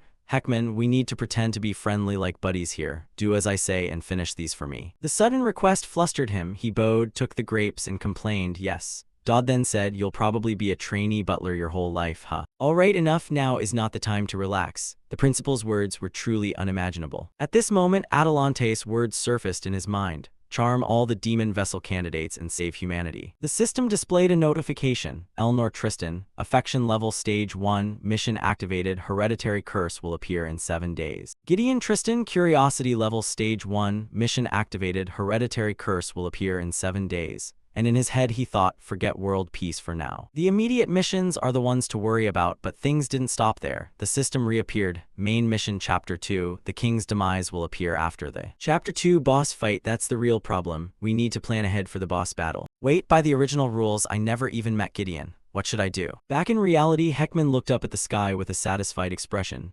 Master, it's unbearably hot here. Dodd paid it little mind, other thoughts kept circling in his head. In the original story, that man appeared already dead. Though not an affectionate father to his daughter, a father is still a father. Originally, Gideon's death was the trigger for the awakening of the white demon. But I woke him during the Chapter 1 boss fight instead. Damn it, all of this is a mess now. His being recorded as alive means the script I know could change without limits. He thought to himself, fine, Elnor's father, I'll meet him. He must be avoided at all costs. No, avoid him. But if we do run into each other, we have to dig something out of him. Only then would there be a chance to deal with the Chapter 2 boss. Dodd looked at Talion, who was pinching his butler's cheek, and asked confusedly, hey Talion, what are you doing to my butler? His question made him uneasy.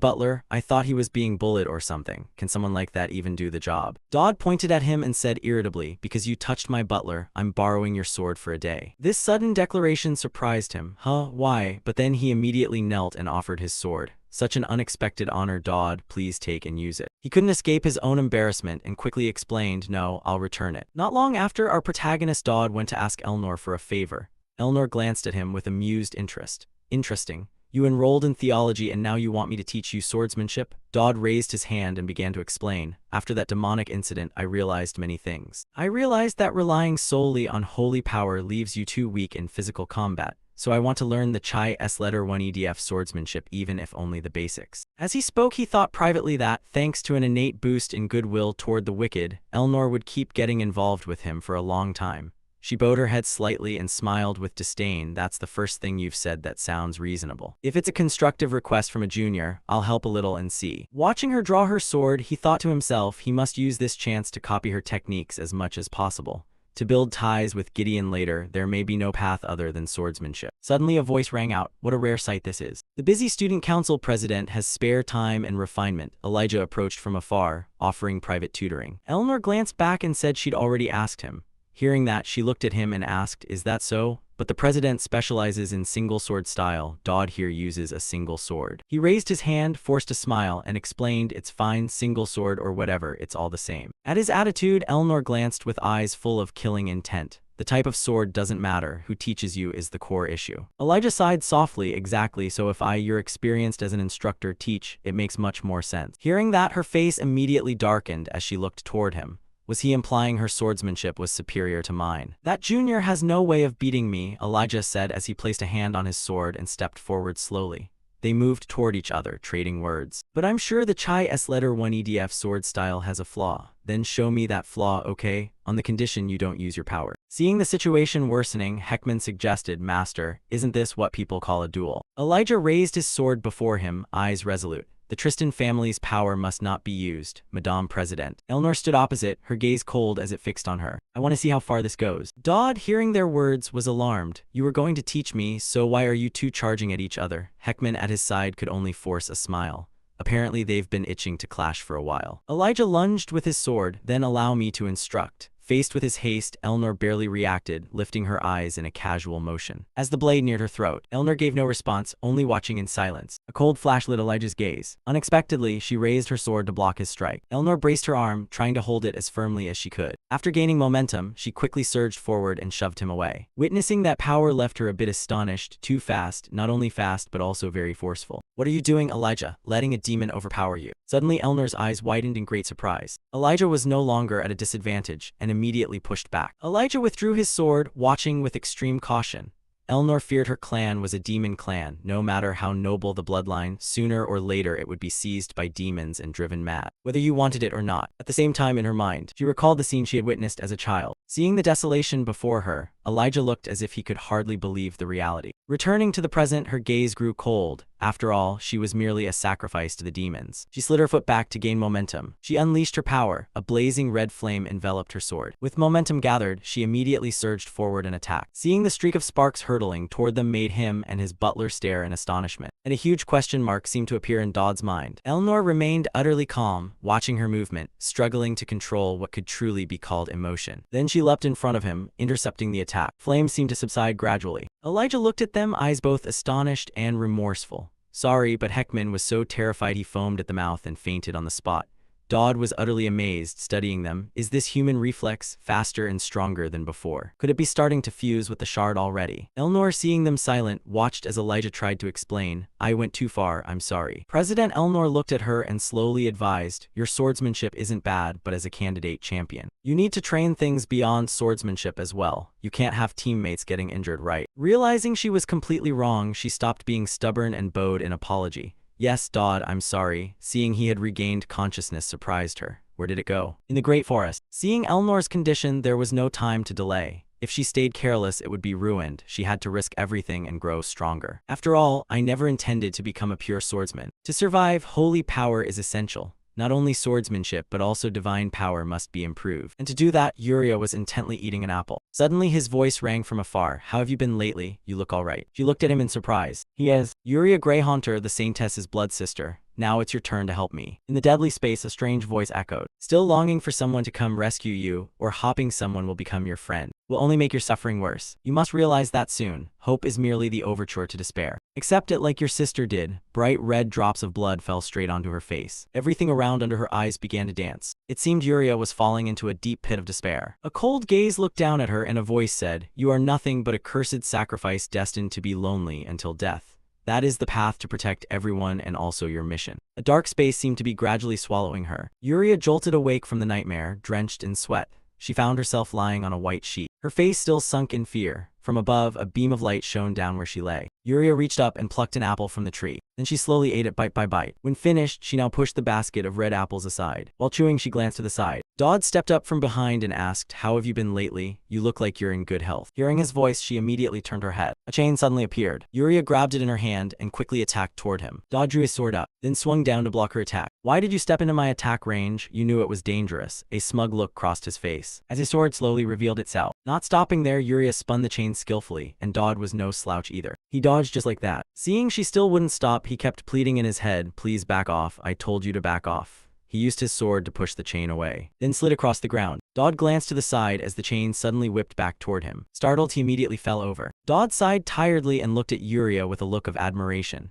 Seeing her swing like that, it was clear she was still strong. Yuria stared at him in surprise. His voice rang out again. I told you I'll drop by occasionally with food for you. You haven't forgotten me, have you? I didn't know what you liked, so I brought a bit of everything. With this amount, you can eat comfortably for 2 or 3 days. Don't you feel lonely living isolated like this? Occasionally I'll come keep you company like this, would you mind? His attitude left her startled, but then the cold, hard voice suddenly surfaced in her memory, reminding her she needed to understand it soon. You are only a cursed sacrifice destined to be alone until death. Accept it. Back in the present, Dodd looked at Yuria and urged her earnestly, help yourself, I'll be going now. That memory reappeared, he standing before Yuria, uttering words that extinguished her hopes. Hoping someone will come rescue you, or wishing someone will become your friend, will only make your suffering worse. Yuria stared blankly at the pile of food before her. Then she slowly picked up a loaf of bread. She tossed her weapon aside as well. Yuria held the bread in her hands like a treasured possession. Tearful drops of sorrow slowly fell onto the bread. It didn't hurt, not at all. Time quickly passed. Back with Dodd, the system notification appeared. Critical attraction, villain goodwill increased.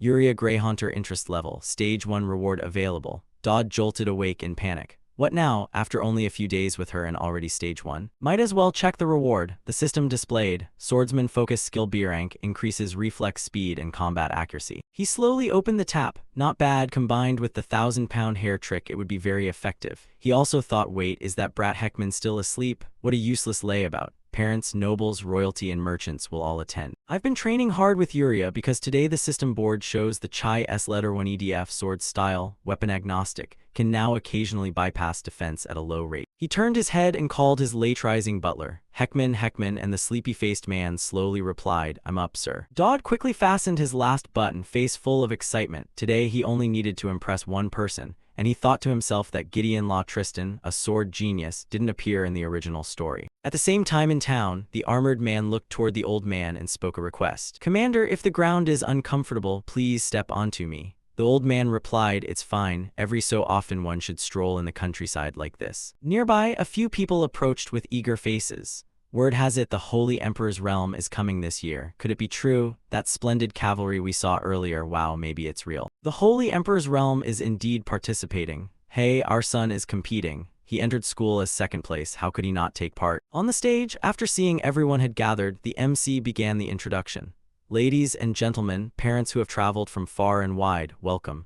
Our Elefante Academy is the Empire's premier educational institution. We are deeply honored to host you at this observation session. The traditional Bot T letter 1 ED5 Royal welcoming event will begin soon. A man slowly stepped forward, his expression betraying surprise. Wait, could that person be? The two people seated nearby were equally astonished. Hey, are you kidding? Why is he present in a place like this? The man was said to never appear unless there was a war. Why is he attending a school observation session? His daughter is the student council president here. That's true, but there's a rumor he didn't even show up for the matriculation ceremony. Is that true? People say that man is a cold-blooded swordsman and nothing else, so no one dares approach or speak to him. Gideon narrowed his eyes and glanced toward the crowd whispering about him. Conrad hurried over from the side and asked, isn't that Gideon? What wind blew you here? He folded his arms and asked calmly, Senior Conrad Balthador, aren't you tired of teaching these kids? Conrad quickly sat beside him. Not tired. What wind brought you all the way here? Training. Is the attempt to catch up with the great Chai S letter 1 EDF from the first era going well? Gideon folded his arms and sighed wearily. Just training, stepped out for some fresh air. I'm still practicing according to the written records. They say you must make Mount Tai your own. Hearing that, he grew curious and asked, strange, how are you proceeding? His face darkened and he answered, first I cut the mountain peak, an undeniably crude and brutal method. Below, the MC's voice rose again. Ladies and gentlemen, please pay attention. The contest will begin shortly. The students participating are volunteer freshmen. Conrad looked down and then explained. The contest will proceed under the supervision of faculty and medical staff. The MC smiled at the audience and continued. All desired weapon types have been prepared in wood. Contestants, please enter the arena. Immediately the crowd erupted. Come on, our girl, you must make the top 10. He slowly stepped onto the stands, thinking to himself, damn, I'm shaking right before going out. Did my character feel this way back then? Damn, I shouldn't have entered. Does he really have to catch Gideon's eye? Talion beside him smiled and said, in this match, Dodd and I will face each other in the final duel. Elijah, as a candidate champion, had withdrawn, so it's not impossible. The MC's voice rang out, "Contestants needing weapons, please come collect them." Elijah looked ahead, thinking, Dodd, why insist on entering this match? Does he enjoy toying with the weak sometimes, or is it that noble sense of duty? The host continued, "Choose calmly, 1 minute until the match begins. The objective is singular, be the last survivor. That student will receive special points. Those who make the top 10 will also receive bonus points." Heckman below called up to cheer, "Master, I think you only need to reach the top 10. Dodd sighed to steady himself. He thought Gideon must be sitting somewhere, right? Look at me, look at me. Elijah was also nervous. "I'm watching, so don't worry. Dodd, I trust you, but if anything happens, I'll help." The MC began. All contestants bow to one another. Eleanor was up high at this time, silently looking down. In the audience, Gideon looked up. She announced, "Prepare to begin." As soon as the MC's voice ended, all contestants on the arena seized their wooden weapons and charged at their opponents, attacking non-stop. Talion swung his sword at him. Dodd, I won't go easy on you." His strange behavior puzzled him. Why does this guy keep targeting only me? Still, there was no time to ponder. Dodd reacted quickly and blocked his attack. Dodd glanced over with a very pleased expression. "What is this about?" The brat in the stands watched silently. Dodd raised his sword, ready to strike. The man frowned slightly at the sight. "Those two look amused, don't they?" The system suddenly issued a danger warning. Ruru came up and launched a kick at him from behind. Seeing her appear surprised him. Ruru smiled at him smugly. "What are you doing? Jump in then." Ruru Garuda, the younger daughter of the great clan of the allied tribes. This character will appear in Chapter 5. Talion was struck. He squeezed his eyes shut and cried out. He thought to himself, above all. Elijah looked forward and asked confusedly, "Who is she?" Ruru stepped forward with a haughty expression. "If you won't go, I'll go." He looked at her, thinking to himself, she's just a brat who likes fighting. Her magic is the body enhancement techniques of the allied tribes. Even with my 1,000-pound hair activated, I couldn't be sure of winning. At this point, she's definitely stronger than Elnor. Talion collapsed to the ground, barely able to stand from the pain. Did the master protect this weakling? Dodd, are you shielding an opponent you're supposed to fight? Dodd silently sighed and looked up at the sky, thinking, why would Kid Ruru participate in an event like this? She isn't well known yet. Suddenly, his attitude shifted 180 degrees. "I'll definitely make you number one today." Seeing this left him helpless. "If you have time for that, then run." Talion. Talion stepped forward to block him. "Hey, new face, if you're aiming this way, you have to get past me first." "Here I am, freshman runner-up Talion Aman. Can you swallow that?" Ruru asked him. "You're the runner-up, then I won't go easy." She suddenly pointed straight at his stomach. The system notification appeared, swordsman focus activated, reflex speed and accuracy increased. Dodd looked on in surprise. Ruru smiled brightly and said, "Don't die on me." Ruru moved like lightning. Talion's eyes widened in terror. With a single simple move, she sent him flying. Dodd planted his sword before him to brace, and several others nearby were also knocked away. Talion was hit until blood spattered. He placed his sword before him, trying his hardest to block her attack. Clearly it had taken effect, yet the impact still surged inward. Seeing this power, the stands erupted. "Wow, that's a freshman. Alphonte really sent her." Ruru looked at him smug. "What's this?" "Thought she was just ordinary. You're holding back too. If you can take that hit, good, then I'll go all out." He looked at her, thinking to himself whether, with his current stats, he could win. Unexpectedly, Guy and Elnor exclaimed in unison, "No way, even in a dream, that's absurd." Ruru rushed in, continuously launching kicks. She switched from legs to hands, unleashing a flurry of punches at him. Dodd tried to keep his sword in a defensive stance. "Now is not the time, don't act recklessly." Suddenly he cried out, "Wait, I forfeit." Ruru was stunned to hear that. Above, people kept murmuring, "What a coward, a noble with no pride." "Your classmate says you're forfeiting?" He answered honestly, "Yes, sir, I'm stepping down." Elijah nearby observed and sighed, "A wise choice, Dodd." Dodd took a few slow steps down to the arena floor. "What the hell are you shouting for? You dared them to come up and fight but wouldn't when called." The MC looked a bit embarrassed. "Well then, it seems the winner has been decided. Isn't that so? There are still contestants on the field, so continue." Ruru seemed dissatisfied. "It's only just getting interesting." She clenched her teeth, her face showing clear anger. "Damn imperial bastard, who do you think you are?" The system notified. "Lethal charisma has sown the seeds of an explosive popularity." Dodd turned and, seeing the terrifying strength she displayed when angry, breathed a sigh of relief.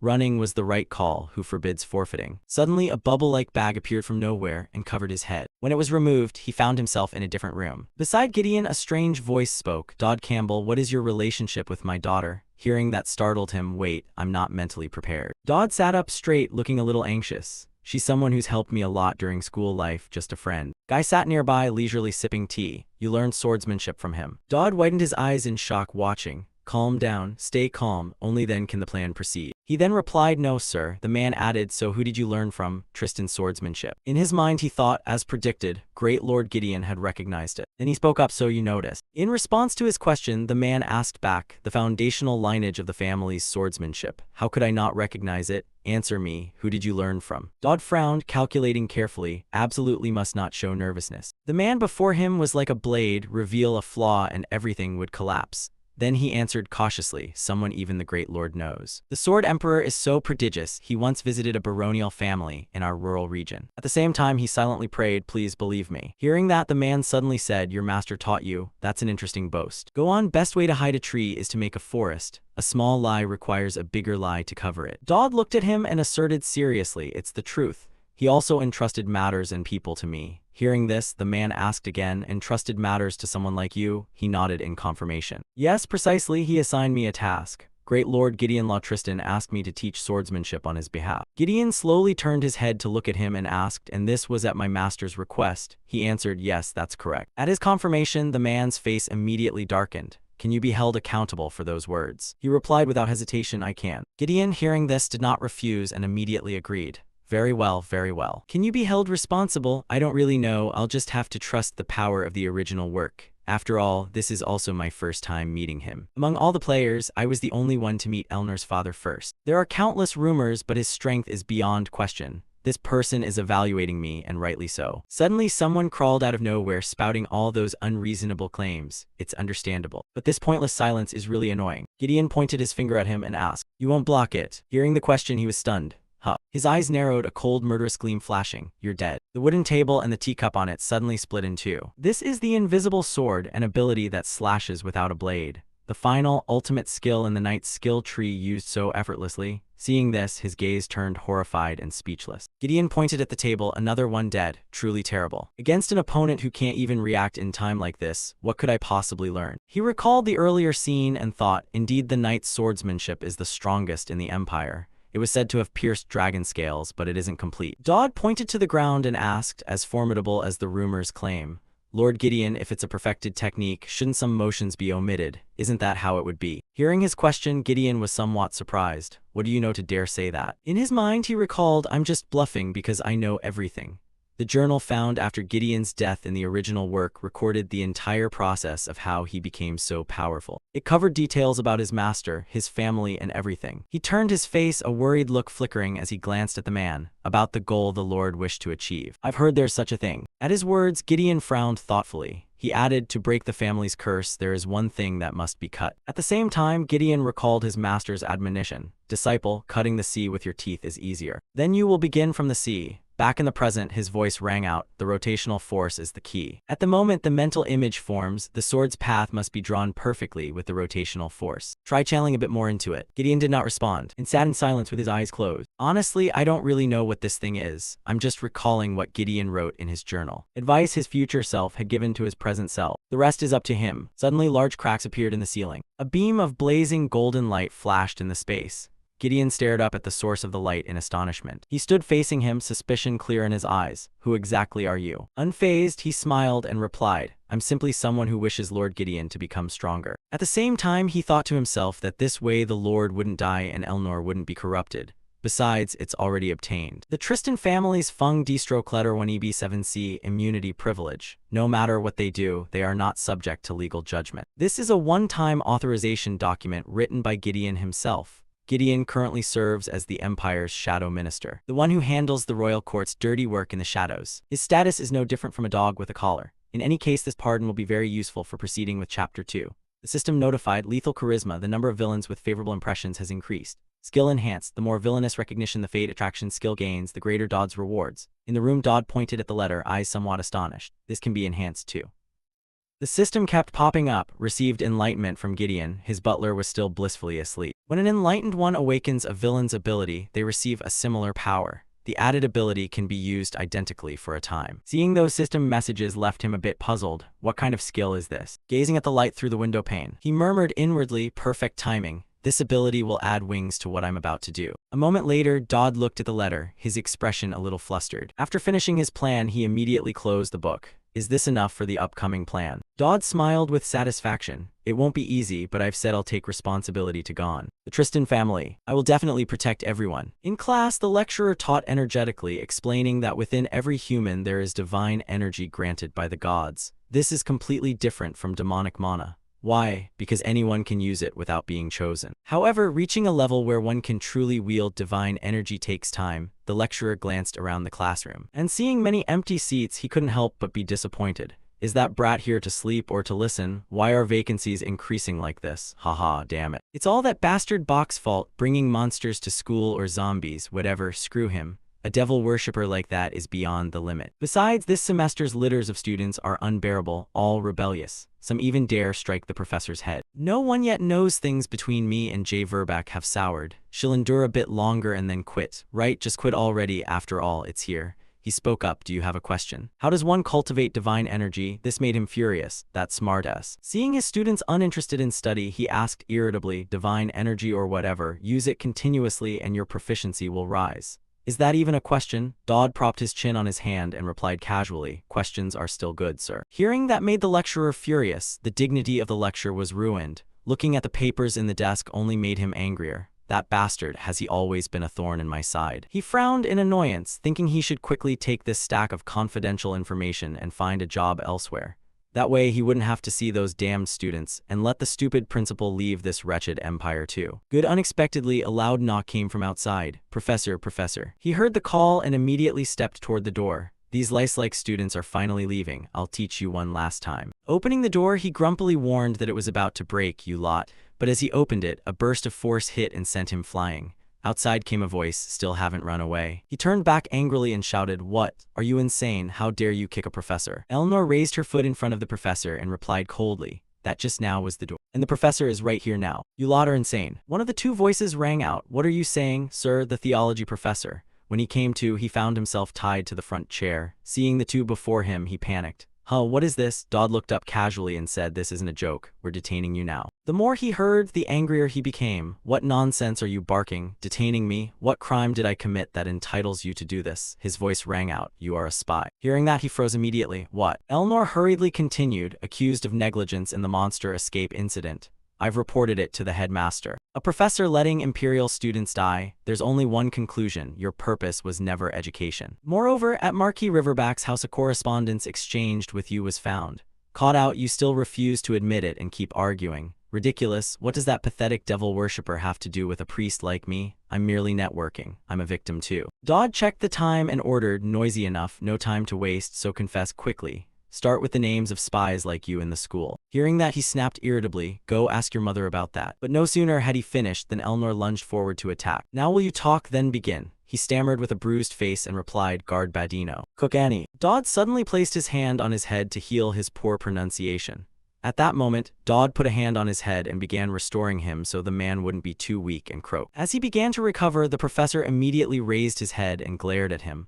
What are you doing, you bastard? Dodd looked up at him with an utterly cold expression. I'm restoring your health, sir. Using divine energy, you said proficiency increases with frequent use, so when there's a chance I have to try it. Seeing him about to leave made the professor panic. You madman, where are you going? Dodd turned coldly and replied, this isn't something that ends after nomming a few people. Eleanor, standing nearby, added, search his desk, something will turn up. He begged out loud, please don't. At that moment, his body emitted a pink energy trying to break the binds. Dodd held the folder, expression slightly surprised. What's this? You teach in theology and you even know the Empire's military roster. If that's the case, just enlist. He quickly lunged to grab the folder. You madman, give it here. Eleanor wasted no time and swung her arm to attack. He turned in time to see it but couldn't react. A single simple move sent him flying, his back slamming hard into the wall. Yuria below heard the commotion and couldn't help but be curious. What sound was that, earth-shattering? Watching the papers slowly fall, he smiled softly, sir, is this everything? It seems to be all of it. Now hand this over to the school's night squad, right? As for him, he lay motionless on the ground. Suddenly, he spoke up to stop them. Wait, senior, I'm still a freshman, and I'd like to learn a bit more about divine energy. He lay on the ground, breathing heavily. Right now, I understand why I can't stand that brat. Last time, it matched the one I met with Riverback. In his mind, he recalled a past scene. He was kneeling on the ground, speaking respectfully, oh pioneer, first time meeting you. A strange voice from above thundered down, if you ask about me, you will die. If you reveal that you've seen me, you will die. If you forget me, then death would be a mercy. He looked down, expression thoughtful, and thought to himself, it must be that unfamiliar, bizarre, whimsical feeling. One of their voices rang out, all right, begin the treatment. Sir, he looked toward him, eyes a bit startled, thinking it was as if something was ordering him to act. A voice in the house called out, thanks to you, Senior. My divine energy has increased to the point it's affecting the soul seed. We've caught a rat disguised as a professor. Senior, have you managed to relieve some fatigue? Elnor, standing behind him, said, well, I don't take pleasure in torturing the elderly for fun. The system displayed a notice. Elnor's madness has shown good progress. He thought inwardly, clearly she's been venting already. Tough luck, Senior, this isn't something you can reason away. Suddenly she asked, isn't there anything you want to tell me? He was staring at the keychain in his hand and replied, no. She suddenly stepped closer and asked, you met my father, didn't you? Why did you meet him? Dodd flinched, sweat beading. Me? What? She repeated, I'm asking you that. He stammered but affirmed clearly, yes, the meeting happened, but I never revealed it outside. Elnor still looked puzzled. Dodd was in a panic, trying to calm himself. Damn, a variable, think of something, that brat, she continued, questioning. Eventually, Dodd came up with a story to tell. Last time in the match, I used the real sword move you taught me. His Highness was just curious who the kid was and called me over, nothing major. Finally, she decided to turn away, maybe that's her limit. She pulled her hood down, blushing, and warned, before you protect me, show some manners, call me guild president. Heckman followed behind, complaining, young master, did you just go out with Lady Tristan? Seriously, the Marquis told you not to attract attention. Dodd turned back cheerfully and emphasized, I only have 3 friends at this school and one of them is Princess Kaiso from before.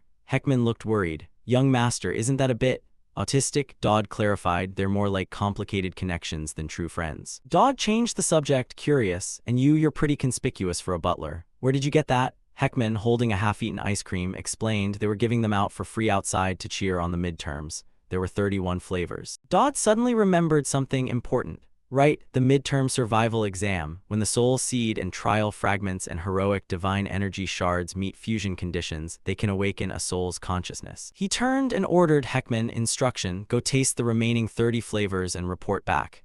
Heckman promptly obeyed on it, young master. He briefly wondered if that kid really wasn't a butler. Dodd sat down, lost in thought. Now he could awaken the ghost of the Gregory Manor. He recalled important details thanks to the increase in divine energy when he healed the priest. Dodd sighed, trying to find an answer. When you awaken a ghost, a great person's spirit that helps the player grow will appear, but it's random. You never know which great spirit will show up. It's always an event. His biggest worry was not finding a suitable match. If someone incompatible appears, Dodd narrowed his eyes tensely. It's essentially a loss. Then he began the opening ritual. What's this? The damn train passes here too. On the stands the flags fluttered alongside cheers. So cool. Dodd went pale, sweating as he examined. A knight, who is that? Weapon Master Frederick Tanker Johann. He tried to rummage through his memory. Who are they? I feel like I've seen them before. At least they don't seem evil. That's already good. Who is that? Oh, the person turned their face back. The Dawn's guardian Caliban Chrysanax. Dodd panicked, realizing he was Elijah's brother. He was utterly helpless. This is completely over. In the desolate scene, Caliban Chrysanax stood there dazed, just standing around. Come here and help. Truly hell. Elijah wept over the tragedy of the Red Knight caused by the Red Demon vessel. And Elijah's brother rose up.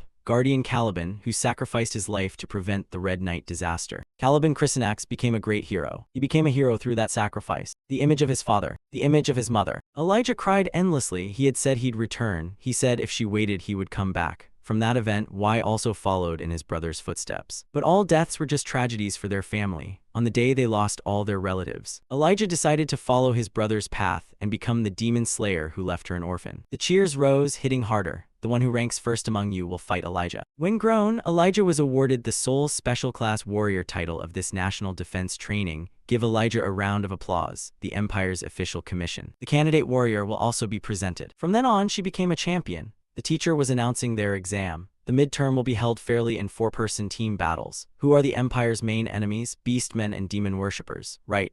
Ephante is the organization set up to fight them. Combat and survival ability are the main scoring points in the midterm. Dodd turned to ask, how is it? Caliban, your sister here is still doing well. Caliban Chrysanax seemed incredulous and asked, so you mean the girl? Yes, my sister is currently an official candidate warrior of the Empire, he reiterated. Yes, it's official. Caliban Chrysanax chuckled with pleasure. This kid was just a green-nosed child not long ago. Dodd stressed that Elijah is an adult now. Caliban suddenly uttered something strange, truly worth it. Dodd turned puzzled. What? In Caliban Chrysanax's heart there was nothing but overflowing joy, having been reborn as a spirit. He simply felt odd seeing his sister grown. Dodd stammered a hint. Well, after all I resurrected you, right? So, Caliban, do you mean I should cooperate? Yes, can you help me? All right, just don't tell my sister about me. Dodd respectfully replied, yes, thank you. Caliban turned and smiled brightly, and the intuition of one who had died told him, I don't know what laws you've mastered that I haven't, but I feel you're a good person. Keep an eye on my sister, please. I'm counting on you. Dodd awkwardly scratched his neck, embarrassed. For now my goal is to keep no one from dying. He called out Elijah's name. She turned around. Dodd. Dodd cleared his throat and made a suggestion about the midterm team. If you still haven't decided on a team, would you like to form a team with me? Elijah suddenly froze. Elijah looked slightly skeptical and hesitated, asking back, you want to team up with me? Dodd didn't hide it and answered, I'd really like us to be on the same squad. Elijah, surprised, exclaimed, you said you weren't that close last time. Dodd hesitated, then honestly replied, I already apologized for that, didn't I? She began calculating something again, brows slightly furrowing as she continued thoughtfully, saying it like that, you probably plan to make me do weird things like last time, right? At the same time, he stepped forward, cheerfully lifting the veil of awkwardness, baring his teeth in a big grin, hey, just accept it. After all, that girl studies you day and night to win. He added casually, always playing teacher and student, don't you notice? Dodd heard it and could only force a smile, avoiding his gaze. Then no more politeness. Lend me your teammate. From the other side she excitedly shouted in alarm, this one is asking you. Please join our team. But when she saw him get scolded down to silence, her tone shifted. Well, it's not that bad, right? Elijah awkwardly rubbed her neck and said, but this is an opportunity for us to interact and grow.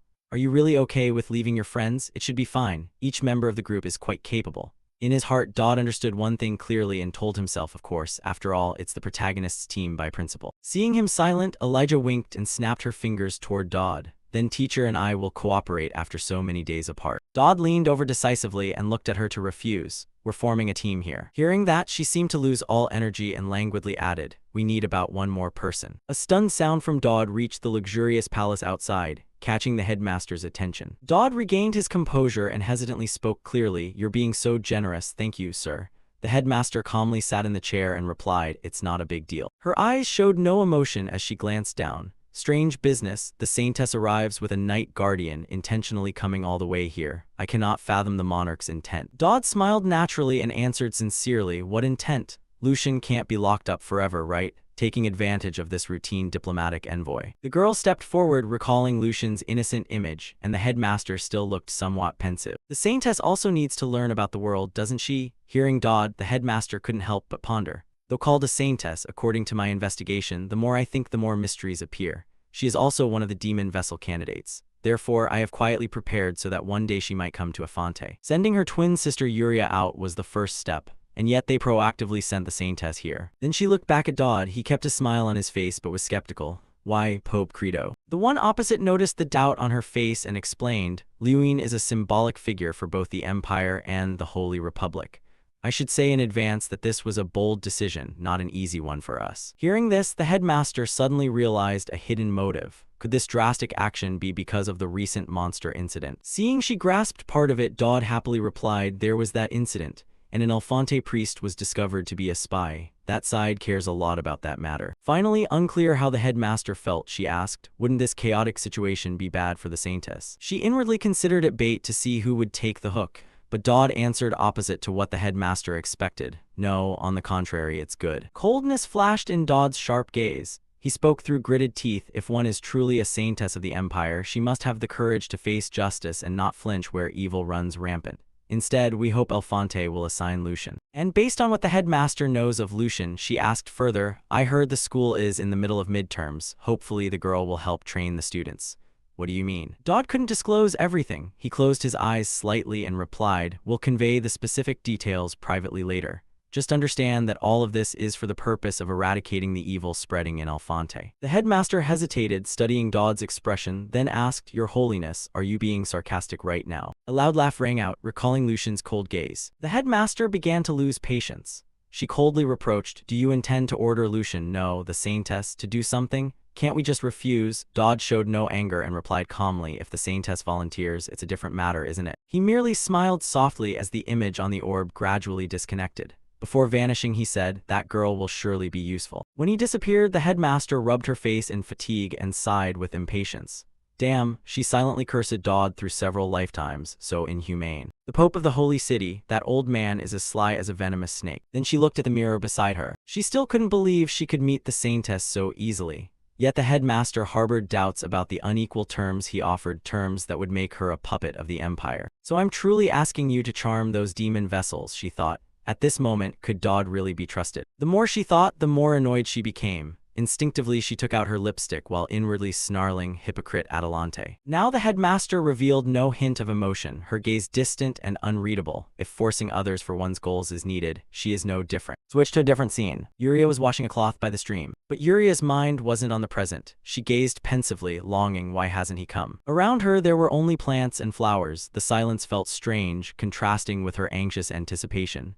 It's been days. Her lips pressed tight, a restless unease she couldn't describe. He usually comes around this time. In Yuria's memories, there was only the image of the man with the mask, always cheerfully saying, "You defended well today, good job. I'll come again tomorrow, so wait for me. What should I bring? Steak, cake." His image seemed to invade her entire mind, gradually corroding her emotions. She sadly told herself, you don't have to bother bringing food, just. It turned out that for her now, all she needed was for Dodd to come and stay with her. A silence settled in Yuria's mind. Her eyes looked hollowly ahead. The space seemed to tell her it was bored with her. Yuria bored, the answer was simple. Each word seemed to erode her will, as if she were falling into a bottomless abyss. Yuria Greyhaunter, the lone one, had betrayed the Holy Empire. Yet a familiar voice from her past when she fled with a sword rang in her mind. Weren't you mentally prepared? That damned fate must cut down anyone who approaches you. It was an answer Yuria had pasted onto herself. Haven't you been able to bear it? That voice planted resignation and hidden hatred in her head. This is the cursed life you chose, Yuria. It was a trembling feeling born of a fleeting illusion. Reality remained unchanged. Yuria's small body hung in the fixed space. Each phrase seemed to want to swallow that tiny form.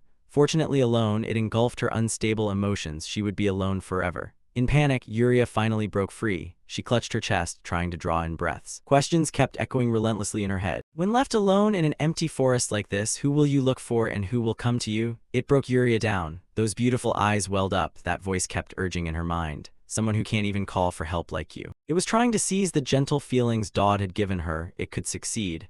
At that moment, a familiar voice sounded. Why are you crying? It was Dodd. He looked rather tired, clearly hurried to get here. He held a packet of snacks in his hand and asked, did something happen while I was gone? Ah, the biscuit you said wasn't sold. Seeing that, all of Dodd's previous emotions vanished, and Yuria ran joyfully toward him.